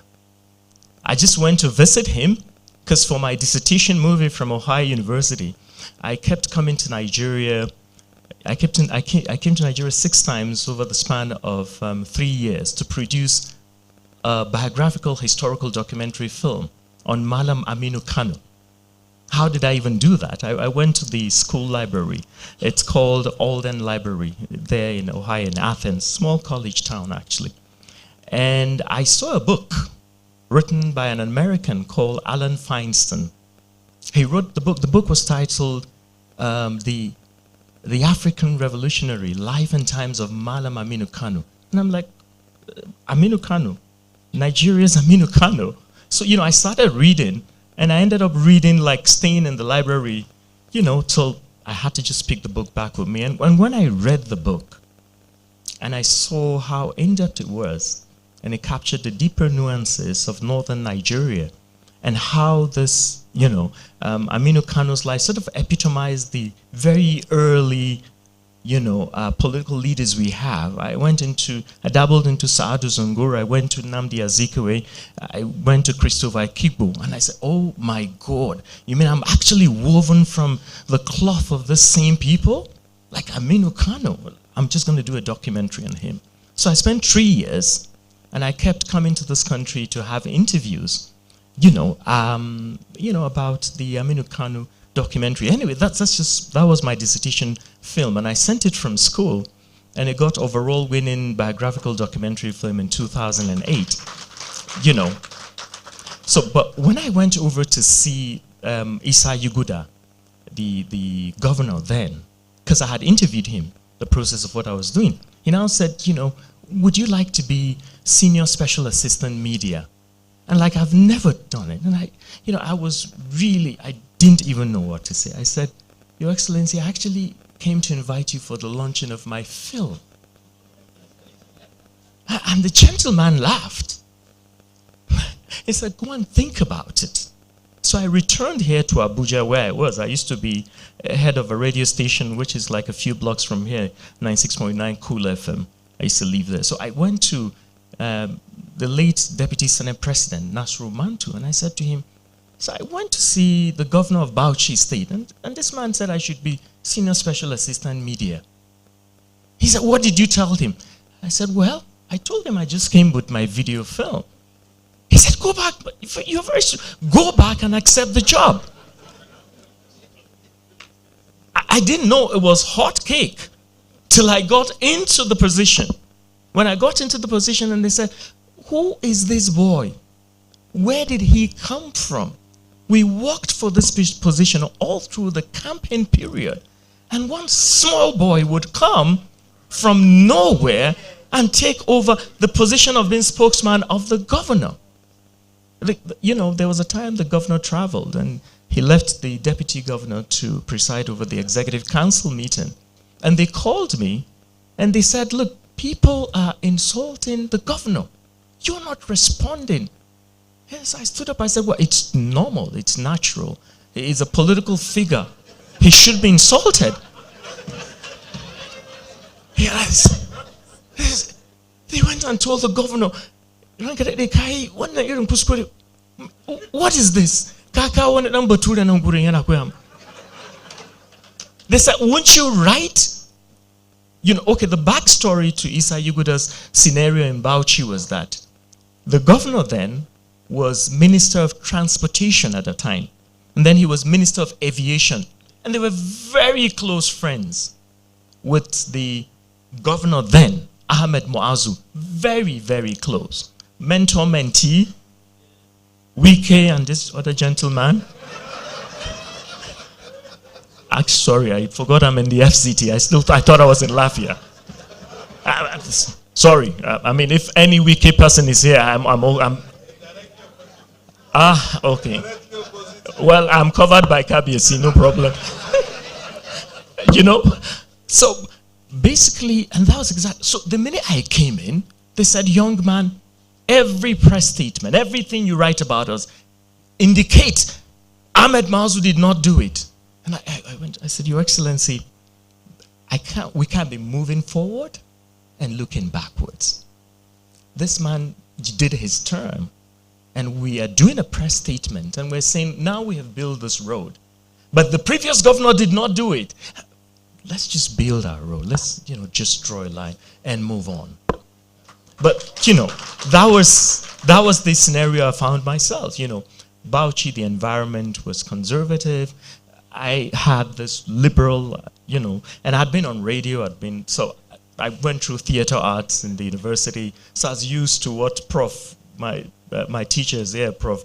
Dandara, they would do what's called a baptism of fire. It's called Vival. They would just wash you down and wash your entire product. You would cry, and then later they would say, come and take Coke or drink something with me. So I'd actually walked that firing line, where in theater they say it is the test of fire that makes, fine steel. And when I was on radio in Lagos, you're talking to practically everybody. It's just normal for you to be insulted. Some people would say this, and some people would say that. So it's normal. So I thought that was what happened in politics. Now, I moved on from Bauchi, and I got lucky to be employed as Chief Press Secretary to the Governor of Nasarawa State, Umaru Tanko Al-Makura, who also, almost like Isa Yuguda, also came into office by dint of what I would call some people revolution. Now, Yuguda was an ANPP, and he won against, the interest of his principal, Ahmed Mazu, said, you're not going to win. So the concept then they did was called Akasa Atsari Araka. Like, you cast the vote, you protect the vote, you escort it. So ordinary people stood outside the INEC office then and said, if you don't announce Yuguda as the governor, nobody's leaving this place. And it was practically the same thing that happened in Nasarawa when Al-Makura won against Doma, Ali Akwe Doma. So again, I found myself in that kind of a scenario. But, Bauchi and Nasarawa is a bit very slightly more different. It was a different kettle of fish.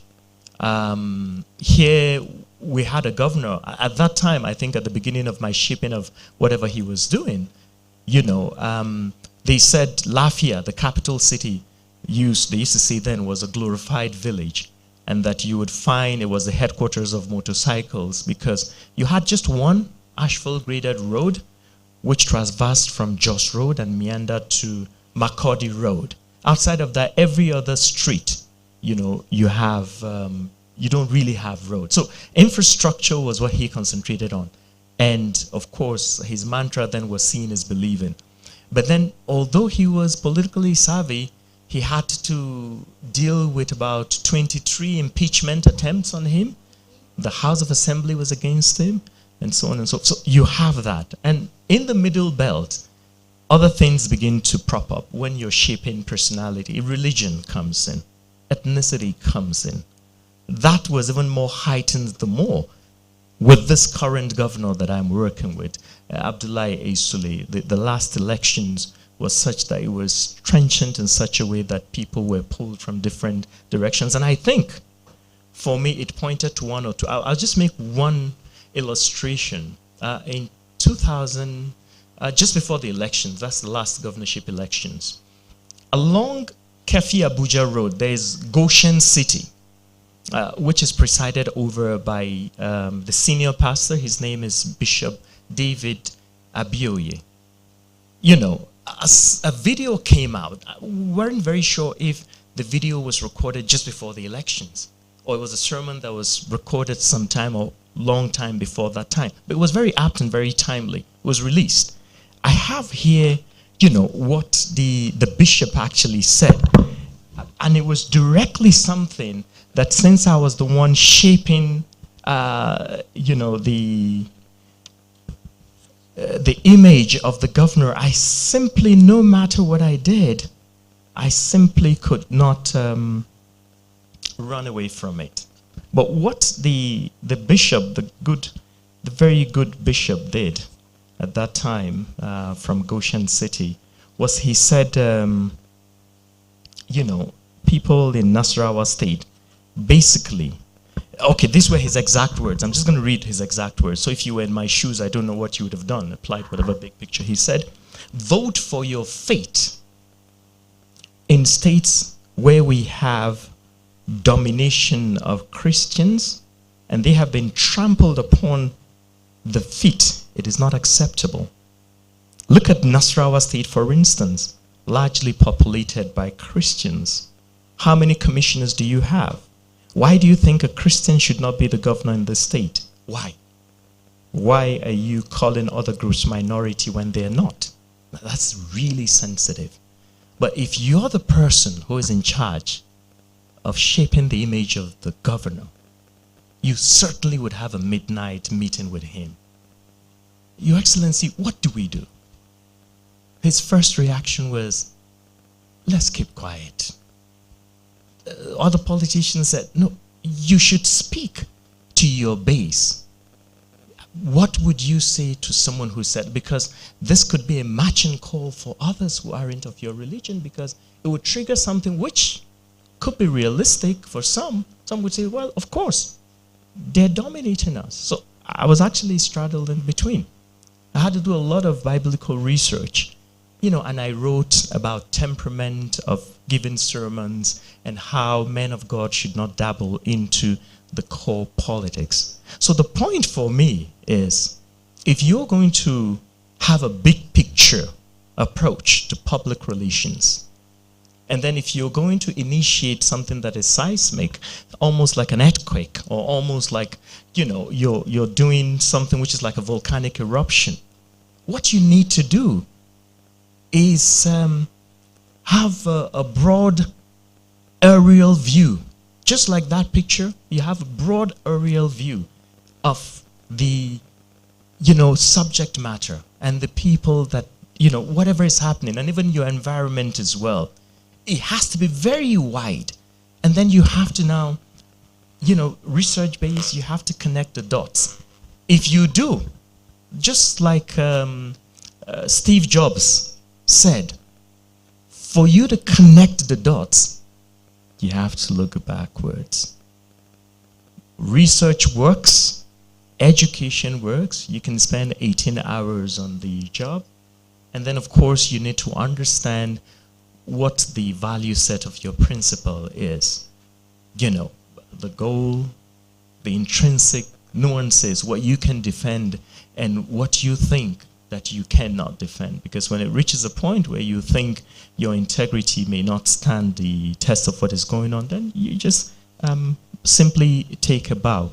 So my experiences between Bauchi with one governor, Nasarawa State with two different governors in different environments, in the public relations sphere has told me that for those of us who are in public relations, there's always the need to have a very broad aerial view, to be able to step away from the issue itself, especially the sentiments of the issue, not be flippant, and also try as much as you can, you know, not to get that emotionally involved in such a way that you cannot see the cards very, very well. Because if you do, you know, you can be rational, and I think help them shape what I think is the sort of vision where they themselves would remember some of the core values that they have actually promised the people. I think because we have the ears of these people,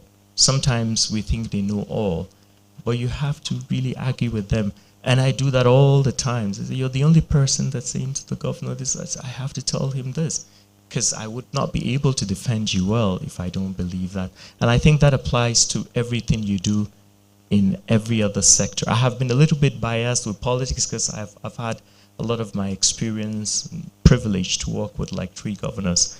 But I think for each of us in different organizations and different spheres, I have like 20 pages of some of the thoughts I kept writing, and I would give it to the president for us to look at. I'd like to thank you very much for the privilege of sharing my thoughts.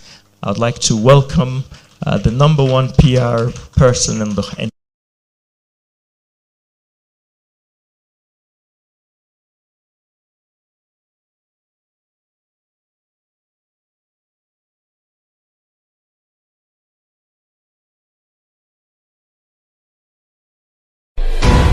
The Nigerian Institute of Public Relations, NIPR, is celebrating its diamond anniversary, NIPR at 60. The Grand Colloquium holds this Thursday, June 27, 2024, 9 a.m. at the Congress Hall, Transcorp Hilton, Abuja. Theme: Public Relations, Value Reorientation and Economic Transformation. Special guest of honor, His Excellency, Senator Godswill Akpabio, President of the Senate. Host, Dr. Ike Eliako, NIPR President and Chairman of Council. Keynote Speaker, Her Excellency, Dr. Joel Howard Taylor from Liberia. Moderator, Dakpo Oyewole, SSA to President Bola Ahmed Tinubu. Panelist, Honorable Minister Alhaji Muhammad Idris. His Excellency, Governor Abdullahi Sule, Chief Allen Oyema, Chief Yomi Badejo Kusoya, Miss Chizo Maliz.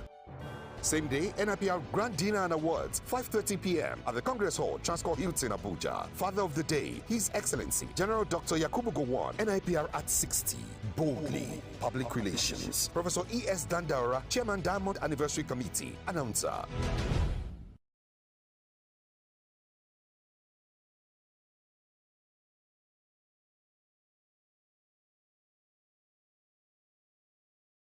We are brothers.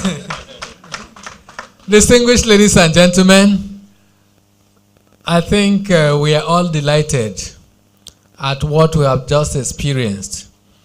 Well, let me just say that on a very fateful afternoon, I received a call from the man that just spoke. And what was that call? The call was, Mr. Stanley, I'm just calling to appreciate you and the president on... am I mimicking him? Okay, I didn't know I had gone foreign. So let me return to my local... So the man kept on talking and talking and talking. Say, I really enjoy and appreciate what you and the president, Dr. Igben Eliaku, are doing. The man is still on stage. So as long as he remains in this room, he will influence us. And that is the big PR strategy. So he was commending. I didn't know him from anywhere. So I was like reflecting. Who could this man be? Can I trust this man? But going by the conversation, my spirit was convinced that working with this person must be working in light. I said, okay, let me give him a trial. I followed him all through. And he told me that he was very, very interested in joining the team to see how the profession and the institute will grow. I want to report, distinguished ladies and gentlemen, that today the value Mr. Lamai Yakubu is bringing to the table of the institute is unquantifiable. I want to say that this is the kind of spirit. After all, within the conversation, I told him, sir, I think you are one of the kind of persons Mr. President will want to receive when you come to Abuja. Because I was so much impressed with the way and manner he wanted to participate in the affairs of the institute.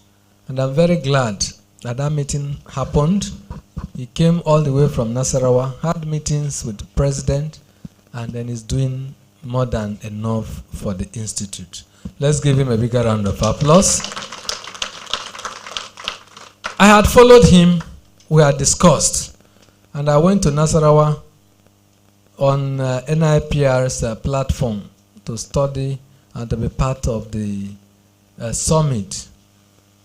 I looked at how he packaged the event, the way he marketed and projected Nasarawa State before the world in just 5 minutes. I had no option than to send him a very lovely WhatsApp message that I'm proud of what he did. So I've been enjoying him, and I felt, yes, where's the other microphone? I've been enjoying him and drawing from the pool of his experience, and I felt that I should not be enjoying that alone. That this man deserves to stand on our podium. Talk by check, if that microphone is on, you put it off. So today he's here with us. But before we go to the floor, I want to say something that he has done that has also endeared me to him. This man single-handedly met with the governor of Nasarawa State and then did something that I can call breaking the record. As we speak, the Nasarawa State chapter of NIPR enjoys monthly 1 million subvention from the government. I want to say that that can only happen if you have somebody who is a strategic communicator, somebody who has value, and somebody who knows how to move into the heart of the CEO.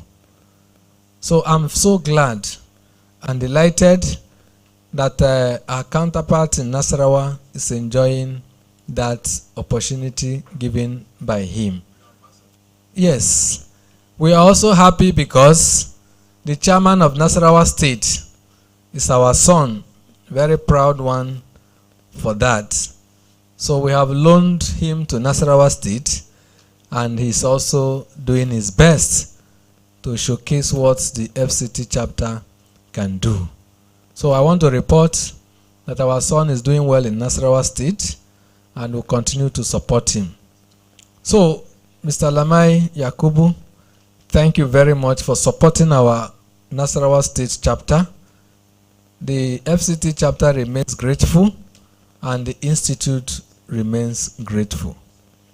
I will also, like Oliver Twist, continue to say that any door of opportunity that you can open for the Nasarawa State chapter, please do not return your key. Continue to open it so that they will continue to work stronger. On this note, distinguished ladies and gentlemen, we now want to yield to the floor. This is supposed to be experience sharing platform where we'll equally sharpen our skills. So we'll just take 1 or 2 professionals, interrogate the presentation before we finally come to the speech of our special guest of honor for today. Mr. Tokwe. Thank you very much, sir. So the microphone is already with KBC. My big elder there will be number 2. Any other? KBC, just a moment so that we run them together. That's number 3. Any other? There's space for just one more. A lady will be preferable. I have no choice. He's a fellow. So number 4. Thank you very much. Your time starts now, sir. I recognize my president and Labour Alliance, the vice president, my chairman and ESCO, professional colleagues. What the chairman said about Mr. Lamai, when a man is good in Sokoto, when he gets to Lagos, he will also be good. Yeah. When a man is good in Bauchi, when he gets to Nasarawa, he will be what again? But when a man is bad, If a man is bad, everywhere he goes is what? Bad. You're hiding a lot. This sister at university seems they are too excited about this matter. He's a good man. The president, a lot has been said by my chairman. The president sent some of us to Nassau some times ago. This man took very good care of us. General Usman can testify to this. So that's why I said that. And I'm so excited, you know. You are Yakubu, I am Jacob. It's almost the same thing, is that not? All right. I don't want to pick the aspect of the way you advise the governor concerning the religion aspect. Something that was said by the church, and you advise the governor not to react at all. The lesson I want us to take away from this is that whoever God wants to place in a position, whether you shout, whether you kill yourself, God will take that person there. It doesn't matter that somebody, whether in the mosque, somebody said, don't vote for this, whether in the church, don't vote for this, but if God had destined that man to be the governor, nobody can stop it. So why are we killing ourselves and making statements? So please let's learn from this. He's there. And we are talking together, we have been friends and everything. Let us don't use religion, ethnicity to cause problem between ourselves. I rest my case. God bless you all. Thank you, KBC. The microphone gingerly moves to number 2 in a ginger form. Mr. Global President, our national president, chapter president, leaders of the team in Abuja FCT, fellows, members, ladies and gentlemen. My name is Franklin Ginger. Professional point of view on what our guests.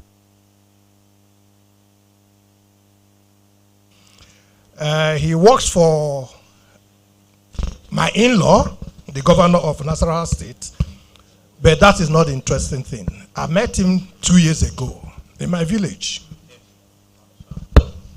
Yes, in my village, when he came to represent his principal, the governor. And we were quite impressed. We were very impressed with his professional disposition, even working with a high-level politician. And it was during the election period in 2022. However, based on the points he made, I think it's important for us to note that it takes trust between a principal and his team members. I don't want to say subordinate. And his team members, because if you are not seen as a team member, that's where you begin to become sycophantic. To allow him to guide with his professional wisdom and skills. That's the most important thing that I've learned. He has exhibited integrity in the course of working for 2 or 3 governors. So it's not surprising from what they did at the event, the summit. The summit was an world-class summit. I didn't go to Nasarawa, but I watched on TV and I reached out to him and said, I do not expect anything less from Your Excellency or His Excellency and you being the anchor of that event. I commend you, Lamai. You're a great guy. Thank you. The microphone now moves to ECOWAS, where Mr. Longo resides. Okay, sorry, it's to me, please. Okay, thank you. Okay, thank you. The president of the Global Alliance, Professor Green, our own national president of the NIPR, the chairman of the FCT chapter. My question is basically, it's more technical. I want to first of all thank him for a very wonderful presentation. I learned a lot. He's worked with 3 different governors successfully in northern Nigeria. I went to school and grew up in northern Nigeria. I'm from Adamawa State, schooled in the University of Maiduguri, Unilag, and another school abroad. The northern landscape is a very tricky one, based on our religious divide and so many things. But the question I'm trying to put to you, textbook definition, public relation is a management function. That's how it's supposed to be. You're supposed to tell your principal what to do, maybe the colors to wear. Red might mean this, blue might mean that. But in dealing with these, our principals, they have their own mindset. And they don't even understand that a PR person is supposed to advise them on how to come out, what to say, and what to wear. How were you able to handle such, how do I put it, such situations? Because maybe you tell somebody, your principal, that he's supposed to have a Twitter account, and he tells you he doesn't want to be on social media. And you tell him that it's part of the communication policy that he is supposed to have it. You see, there's a conflict. And you mentioned one about the making reference back to the former governor and all that.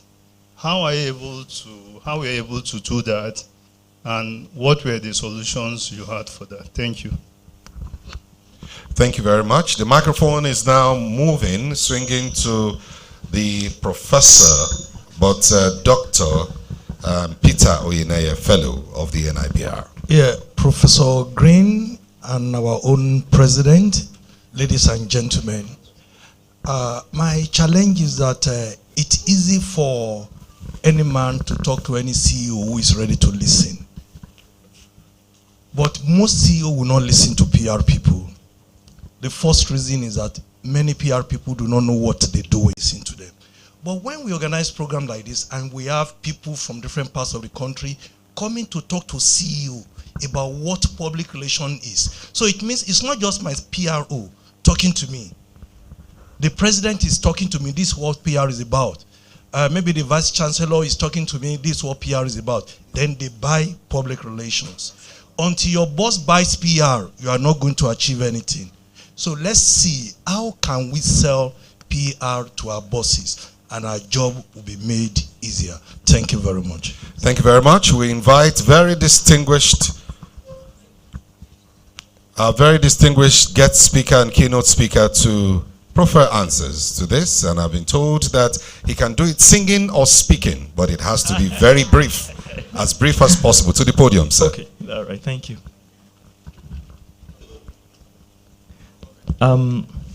Okay, the first is, and I think this is very important. Your principal must respect you.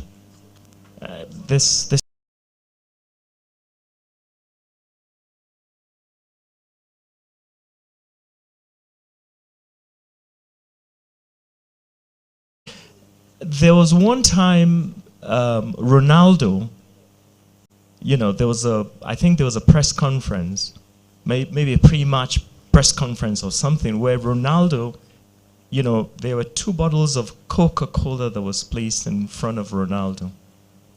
And he took the 2 bottles of Coke and kept on the floor and put back 2 bottles of water. And he whispered, "Aqua." Water.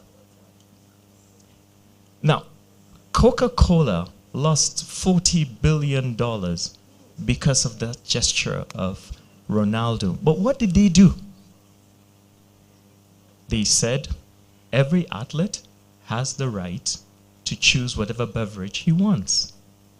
In Nigeria, typically, and also in politics, when somebody says anything against your principal, you're supposed to attack the person. And this is where you have the conversation with the principal and you say, there is no need to attack here.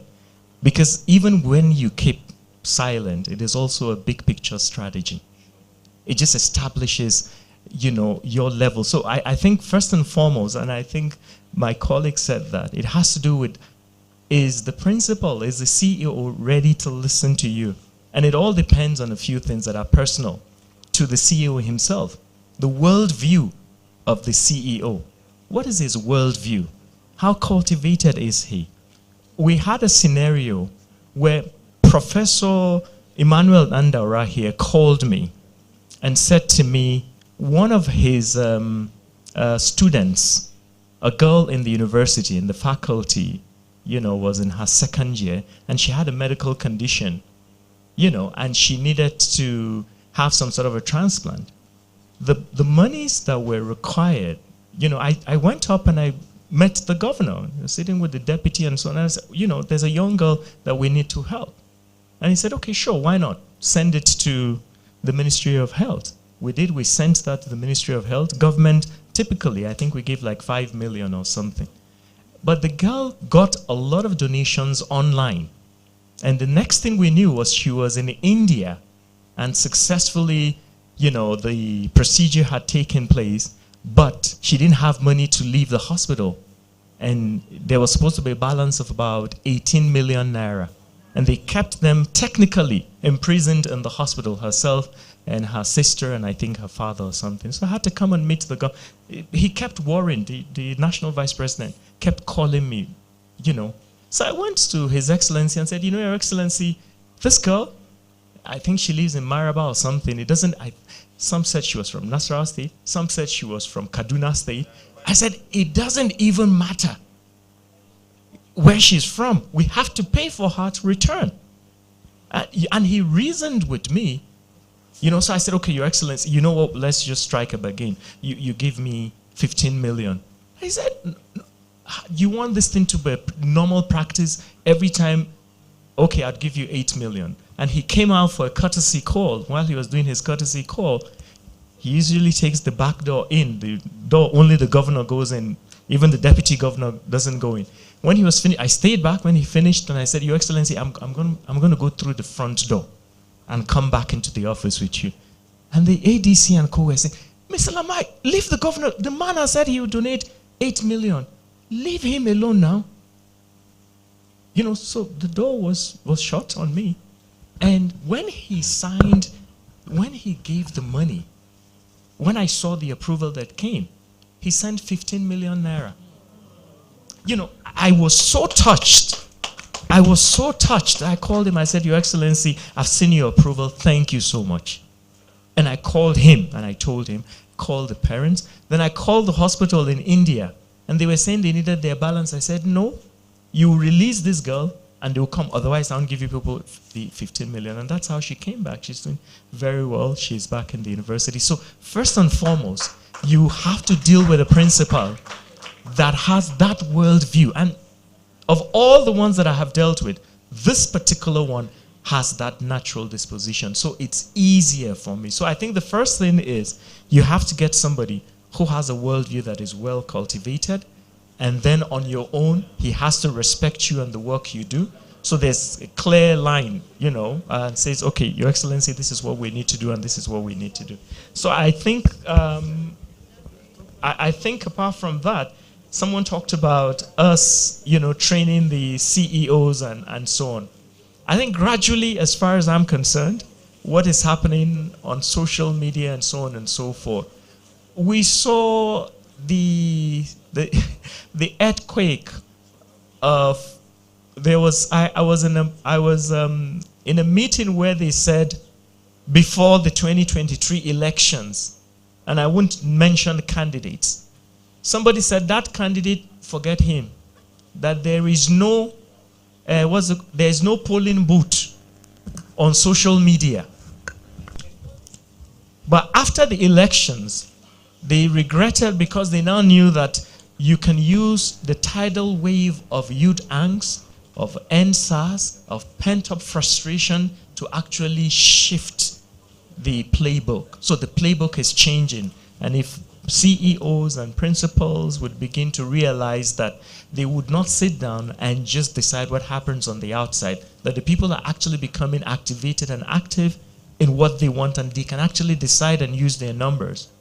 then I think that for us, that will just be the key. So worldview, and we encourage people to, rise up and just hold their leaders accountable. That's just it. But most of all, make sure that your principal respects you. Thank you. Thank you very much. Thank you. We appreciate. I want to appreciate everybody for staying this far. Of course, today is an unusual meeting. The essence, like I said earlier, is for briefings against our forthcoming event. So I want to continue to thank you for even coming out on a Tuesday that is not our meeting and to have stayed till this time. But again, like it was advertised on our platforms, if somebody can leave Ireland to come to Nigeria, not only coming to Nigeria, but to come and be with us in our FCT chapters meeting, I don't think we should be more tired than the person. So, and I can see that we are still very, very lively and receptive and ready to wait until the global president speaks. So, I just want to announce that we just have like a few minutes to go. The only two persons we are not timing will be the two presidents. But for every other person who is going to speak, please just do that very briefly. Tokwe, I will just call on the APRA Secretary General to tell us the message from the APRA President, after which, Dr. Nii, please, after which you give a very good vote of thanks on behalf of the chapter to the guest speaker. After that, Tokwe, you now call from Vice President to his Global Alliance. Thank you very much. Please welcome earlier, respectfully recognized, but he stepped in just a few moments ago, APRA Secretary General, Dr. Omoni Ibieton, FNIPR.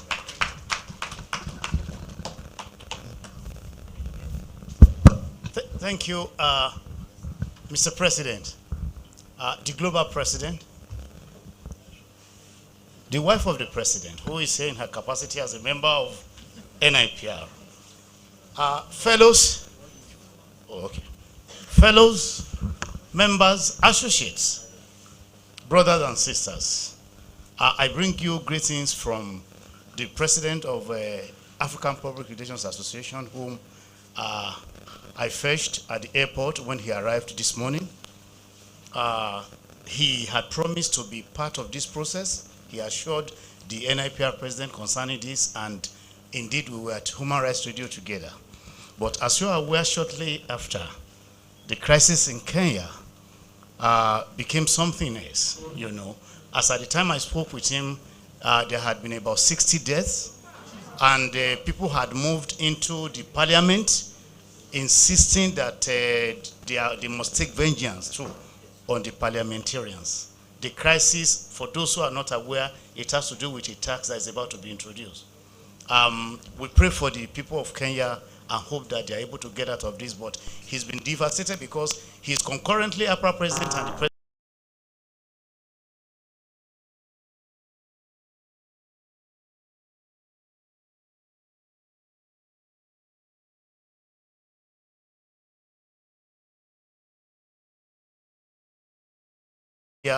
And pray that there will be peaceful resolution of this without further destruction, because you could see the carnage online already. So that is the message. But he's still here, and you'll have opportunity to meet him tomorrow and thereafter.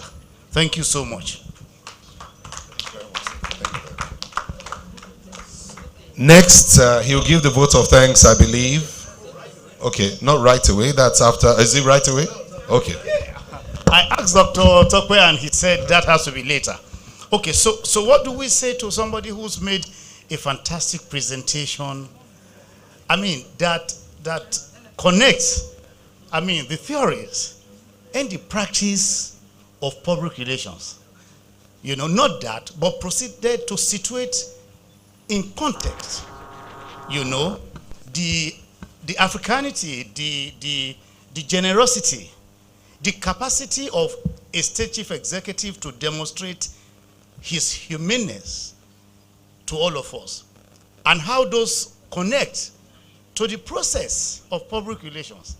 I will repeat here, gentlemen and ladies, what this gentleman has done here is to say to us that the crisis of society is a crisis of democracy, and the crisis of democracy is a crisis of communication.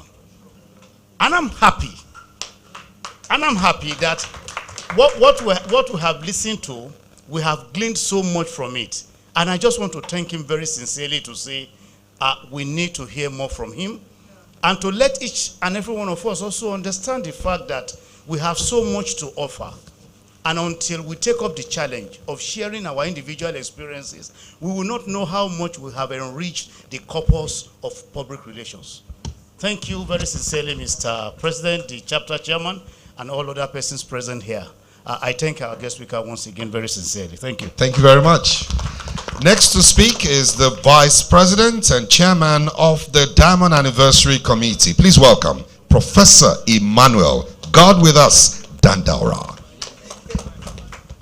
Thank you so much, the President of Global Alliance, my President and Chairman of Council, Dr. Ike Neliaku, and his wife, the Chairman of the chapter and ESCO members, fellows, members, and associates, good evening. Yes, don't mind my voice. I just took my lunch sitting there. It's been a very busy day for us, from one activity to the other. I want to seize this opportunity to thank the leadership of the chapter. The chapter has been very supportive as far as the activities of the Diamond Anniversary that I'm privileged to preside over is concerned. We had your first activity today, and it was very successful. It was also very impactful. We are going to continue with your second activity tomorrow, and the third one also tomorrow. I want to say you have made the job easier for us, and your members are actually they constitute about 60% of those that are active in the chapter. So please, in the committee, please clap for them. That is not loud enough. I will be selfish to just encourage you and speak especially on the Diamond Anniversary that we would expect that after tomorrow with your dinner, every one of us will be at the colloquium. Actually, for the colloquium, we still have space for up to 200 people. So come with your village people, the ones that are good, that is, so that our microphones will work. We will be happy to receive you. We equally will be happy for those who would want to take advantage of the double MCPD certificates that we're offering for that colloquium. But if you don't want to do that, still come. You don't need to pay. And I believe too that for the dinner, is there anybody here who will not be at the dinner and award ceremony? Anybody? Okay. You won't be there. Why? If it's a ticket, whose hand is that? Okay, come, I'll buy your ticket. The two of you that had the confidence to raise up your hand. So everybody will be there. Am I correct? Thank you very much. And I thank you for hosting our global president. And of course, making it easy for the president in whose team I belong to deliver upon the promises he has made. Please, we will continue to count on your support. God bless you. Thank you very much, sir. Next to speak, please welcome the Global Alliance President, Professor Justin Green. By the way, as you know, he is ordinary president for 3 minutes. Good evening, everyone. I thought you were going to do hemmelembe. No, not today.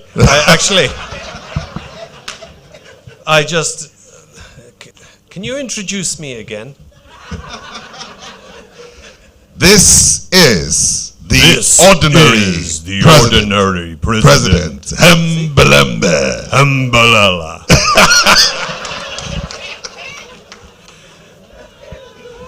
So, how una day? I didn't hear you. How una day? Hey, very good. So, I've learned so much in the last 48 hours. Never before have I learned so much, right? I've been invited to attend meetings, and it's, yeah, come along. And then next minute you're upstanding expecting to do a speech. So I'm learning the Nigerian way. I attended a meeting today, and we entered this man's house. By the end of the meeting, the man had committed to building a new premises, right?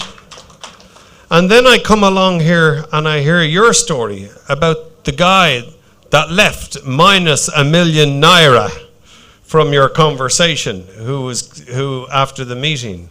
So I'm steadily beginning to not answer and accept so many invitations so quickly. I was actually so excited about coming to Nigeria to speak to all of you and to celebrate. And I mean, I must say, right, the vice president,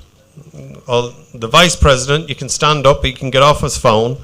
The vice president there, doesn't he was telling me yesterday that he was celebrating, but doesn't he look great for 60? Doesn't he look great for 60 years old, that man? I would have never guessed it. So congratulations. Thank you.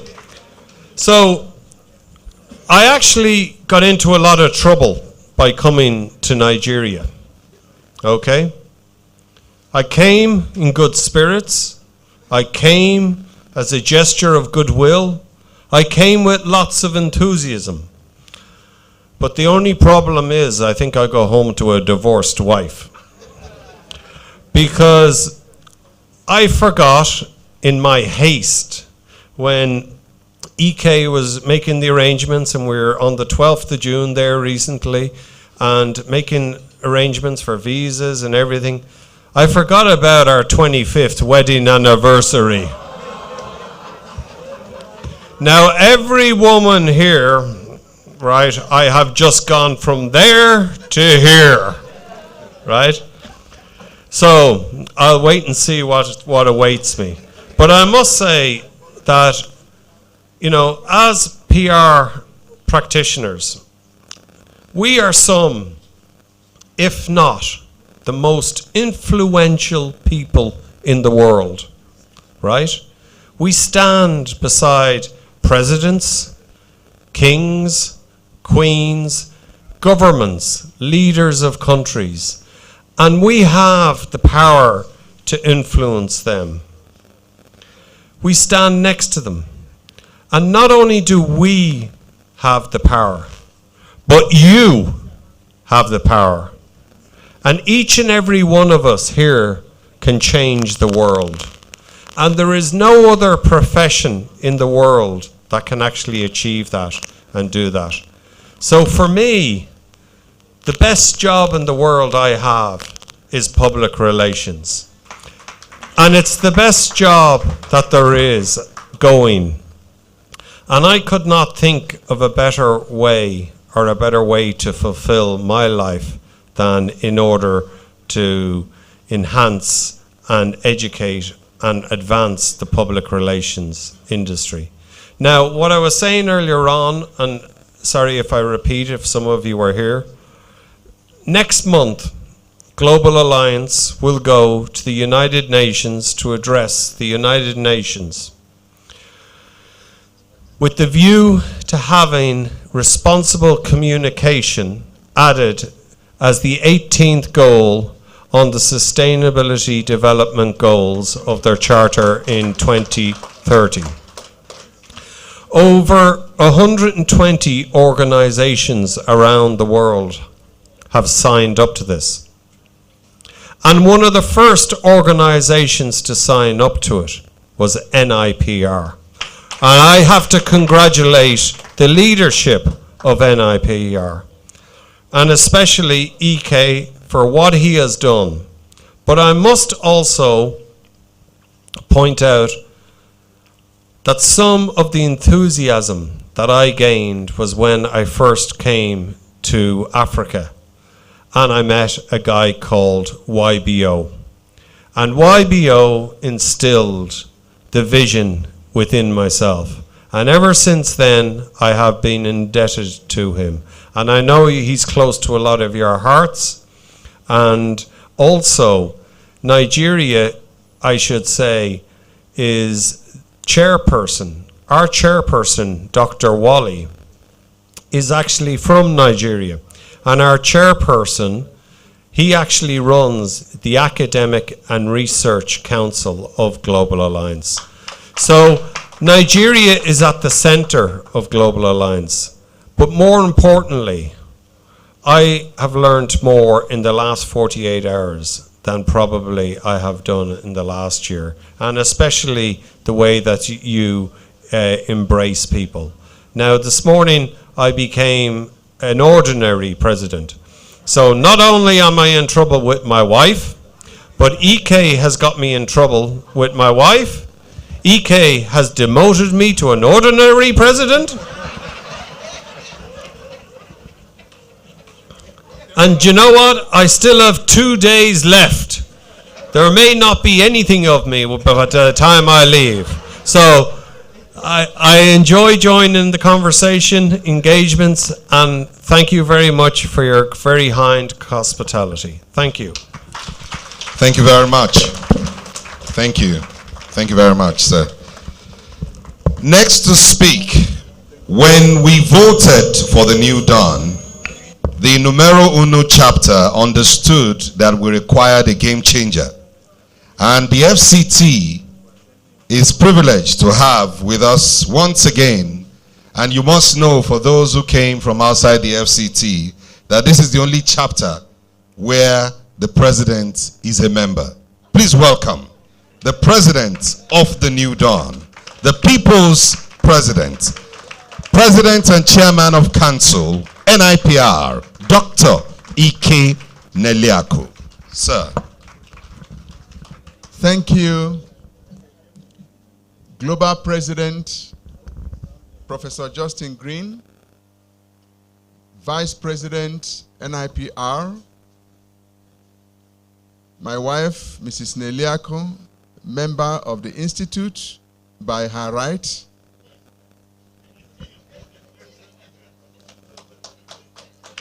Secretary General of APRA with us, fellows in the House, executive committee members. I'm looking to see my council members. Did you take them to go and take refreshment? They were all sitting here before. Oh. Oh, so on your behalf, council members, you and Mrs. Badajo, you can pass it on to them. Council members, I would like to first of all thank Professor Green before all of you and on your behalf for finding time to come to Nigeria. This is not the first time he's coming to Nigeria, but this is the time he's coming to Nigeria in this manner. And we are very delighted. For some of us who do not know, Professor Green is the most decorated public relations person in the world today. He holds the fellowship of 25 public relations organizations across the world. It is this same profession that earned him his professorial chair. So he's somebody that is a very busy man, very committed, very hardworking. And to have made out 1 week for us, we deeply appreciate you, sir. We don't take this for granted. And now, while we were celebrating, you almost created problems for us. because this chapter takes matters of marriage and protection of marriage very seriously. And now you forgot your own anniversary.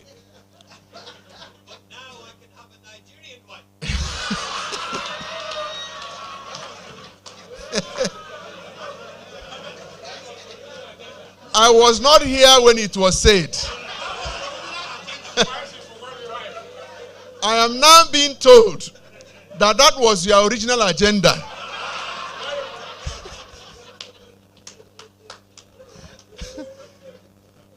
So, thank you very much. We came late to this meeting, not out of design, but because we had to go and represent you somewhere with the global president. And we had very good meeting on your behalf. I will talk about that later. I need to tell you about Yakubu Lamai. Yakubu, please come and join me here. You remember that I said at the last meeting that when people distinguish themselves to add value to the institute, it's our responsibility to celebrate them. Last meeting was Mewada when he talked about customs, and we felt that we should celebrate the support they have given to us. I want to let you know that not only did Lamai write the memo that gave 1 million naira every month to resuscitate the Nasarawa State chapter, not only did he host us, our delegation, during the investment summit that he hosted, he coordinated in Nasarawa State, but Lamai became the driving factor that got His Excellency the Governor to instantly take over the partnership for us to establish the Public Relations and Leadership Academy in Nasarawa State. He didn't stop there. He went further to explain to the governor that establishing the academy will not be enough because somebody else will take the university. So he wisely and strategically counseled his governor that it is in their own interest to take the two projects together.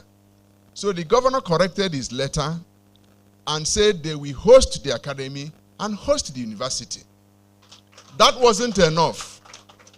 He told the governor, he advised the governor that it's not enough to tell us that you will host. Show commitment. The governor went further to say that he will give us land. He said, no, that's not enough. Everybody can point to any land, but you need to demonstrate that you believe in what you're saying. The governor went further to say that he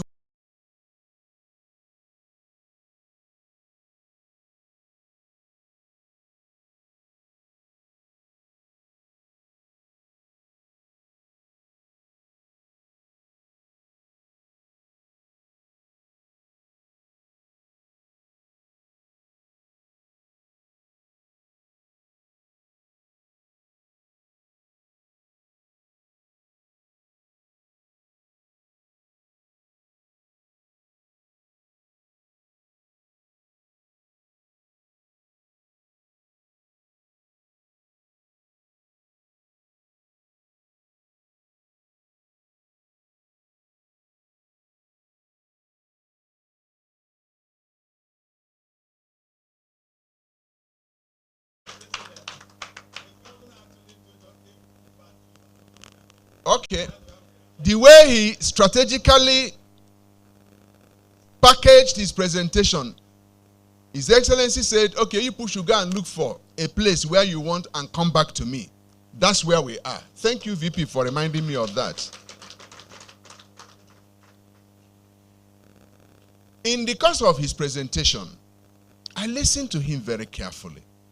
And then I listened to the input that we have made, Dr. Professor Yeneye, our traditional ruler, Kabiesi, and others that made submissions.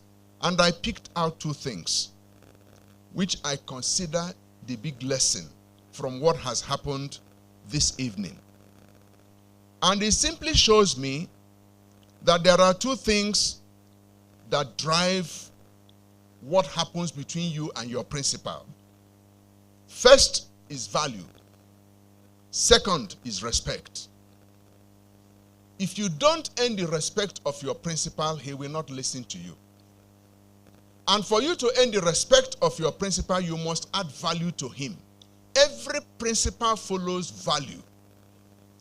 And when you make value your core asset, you make respect the riding force of that core asset, your reputation will go so high, your governor will be forced to listen to you. Because if he doesn't listen to you, it will be at his own detriment. So, distinguished colleagues, always make yourself somebody that carries value. You will force your principal to listen to you. After they have spoken to any other person, he will ask, what has so and so person said on this matter? Go and call him. That's what makes the difference. So I want to encourage us to be people that carry value. Why did we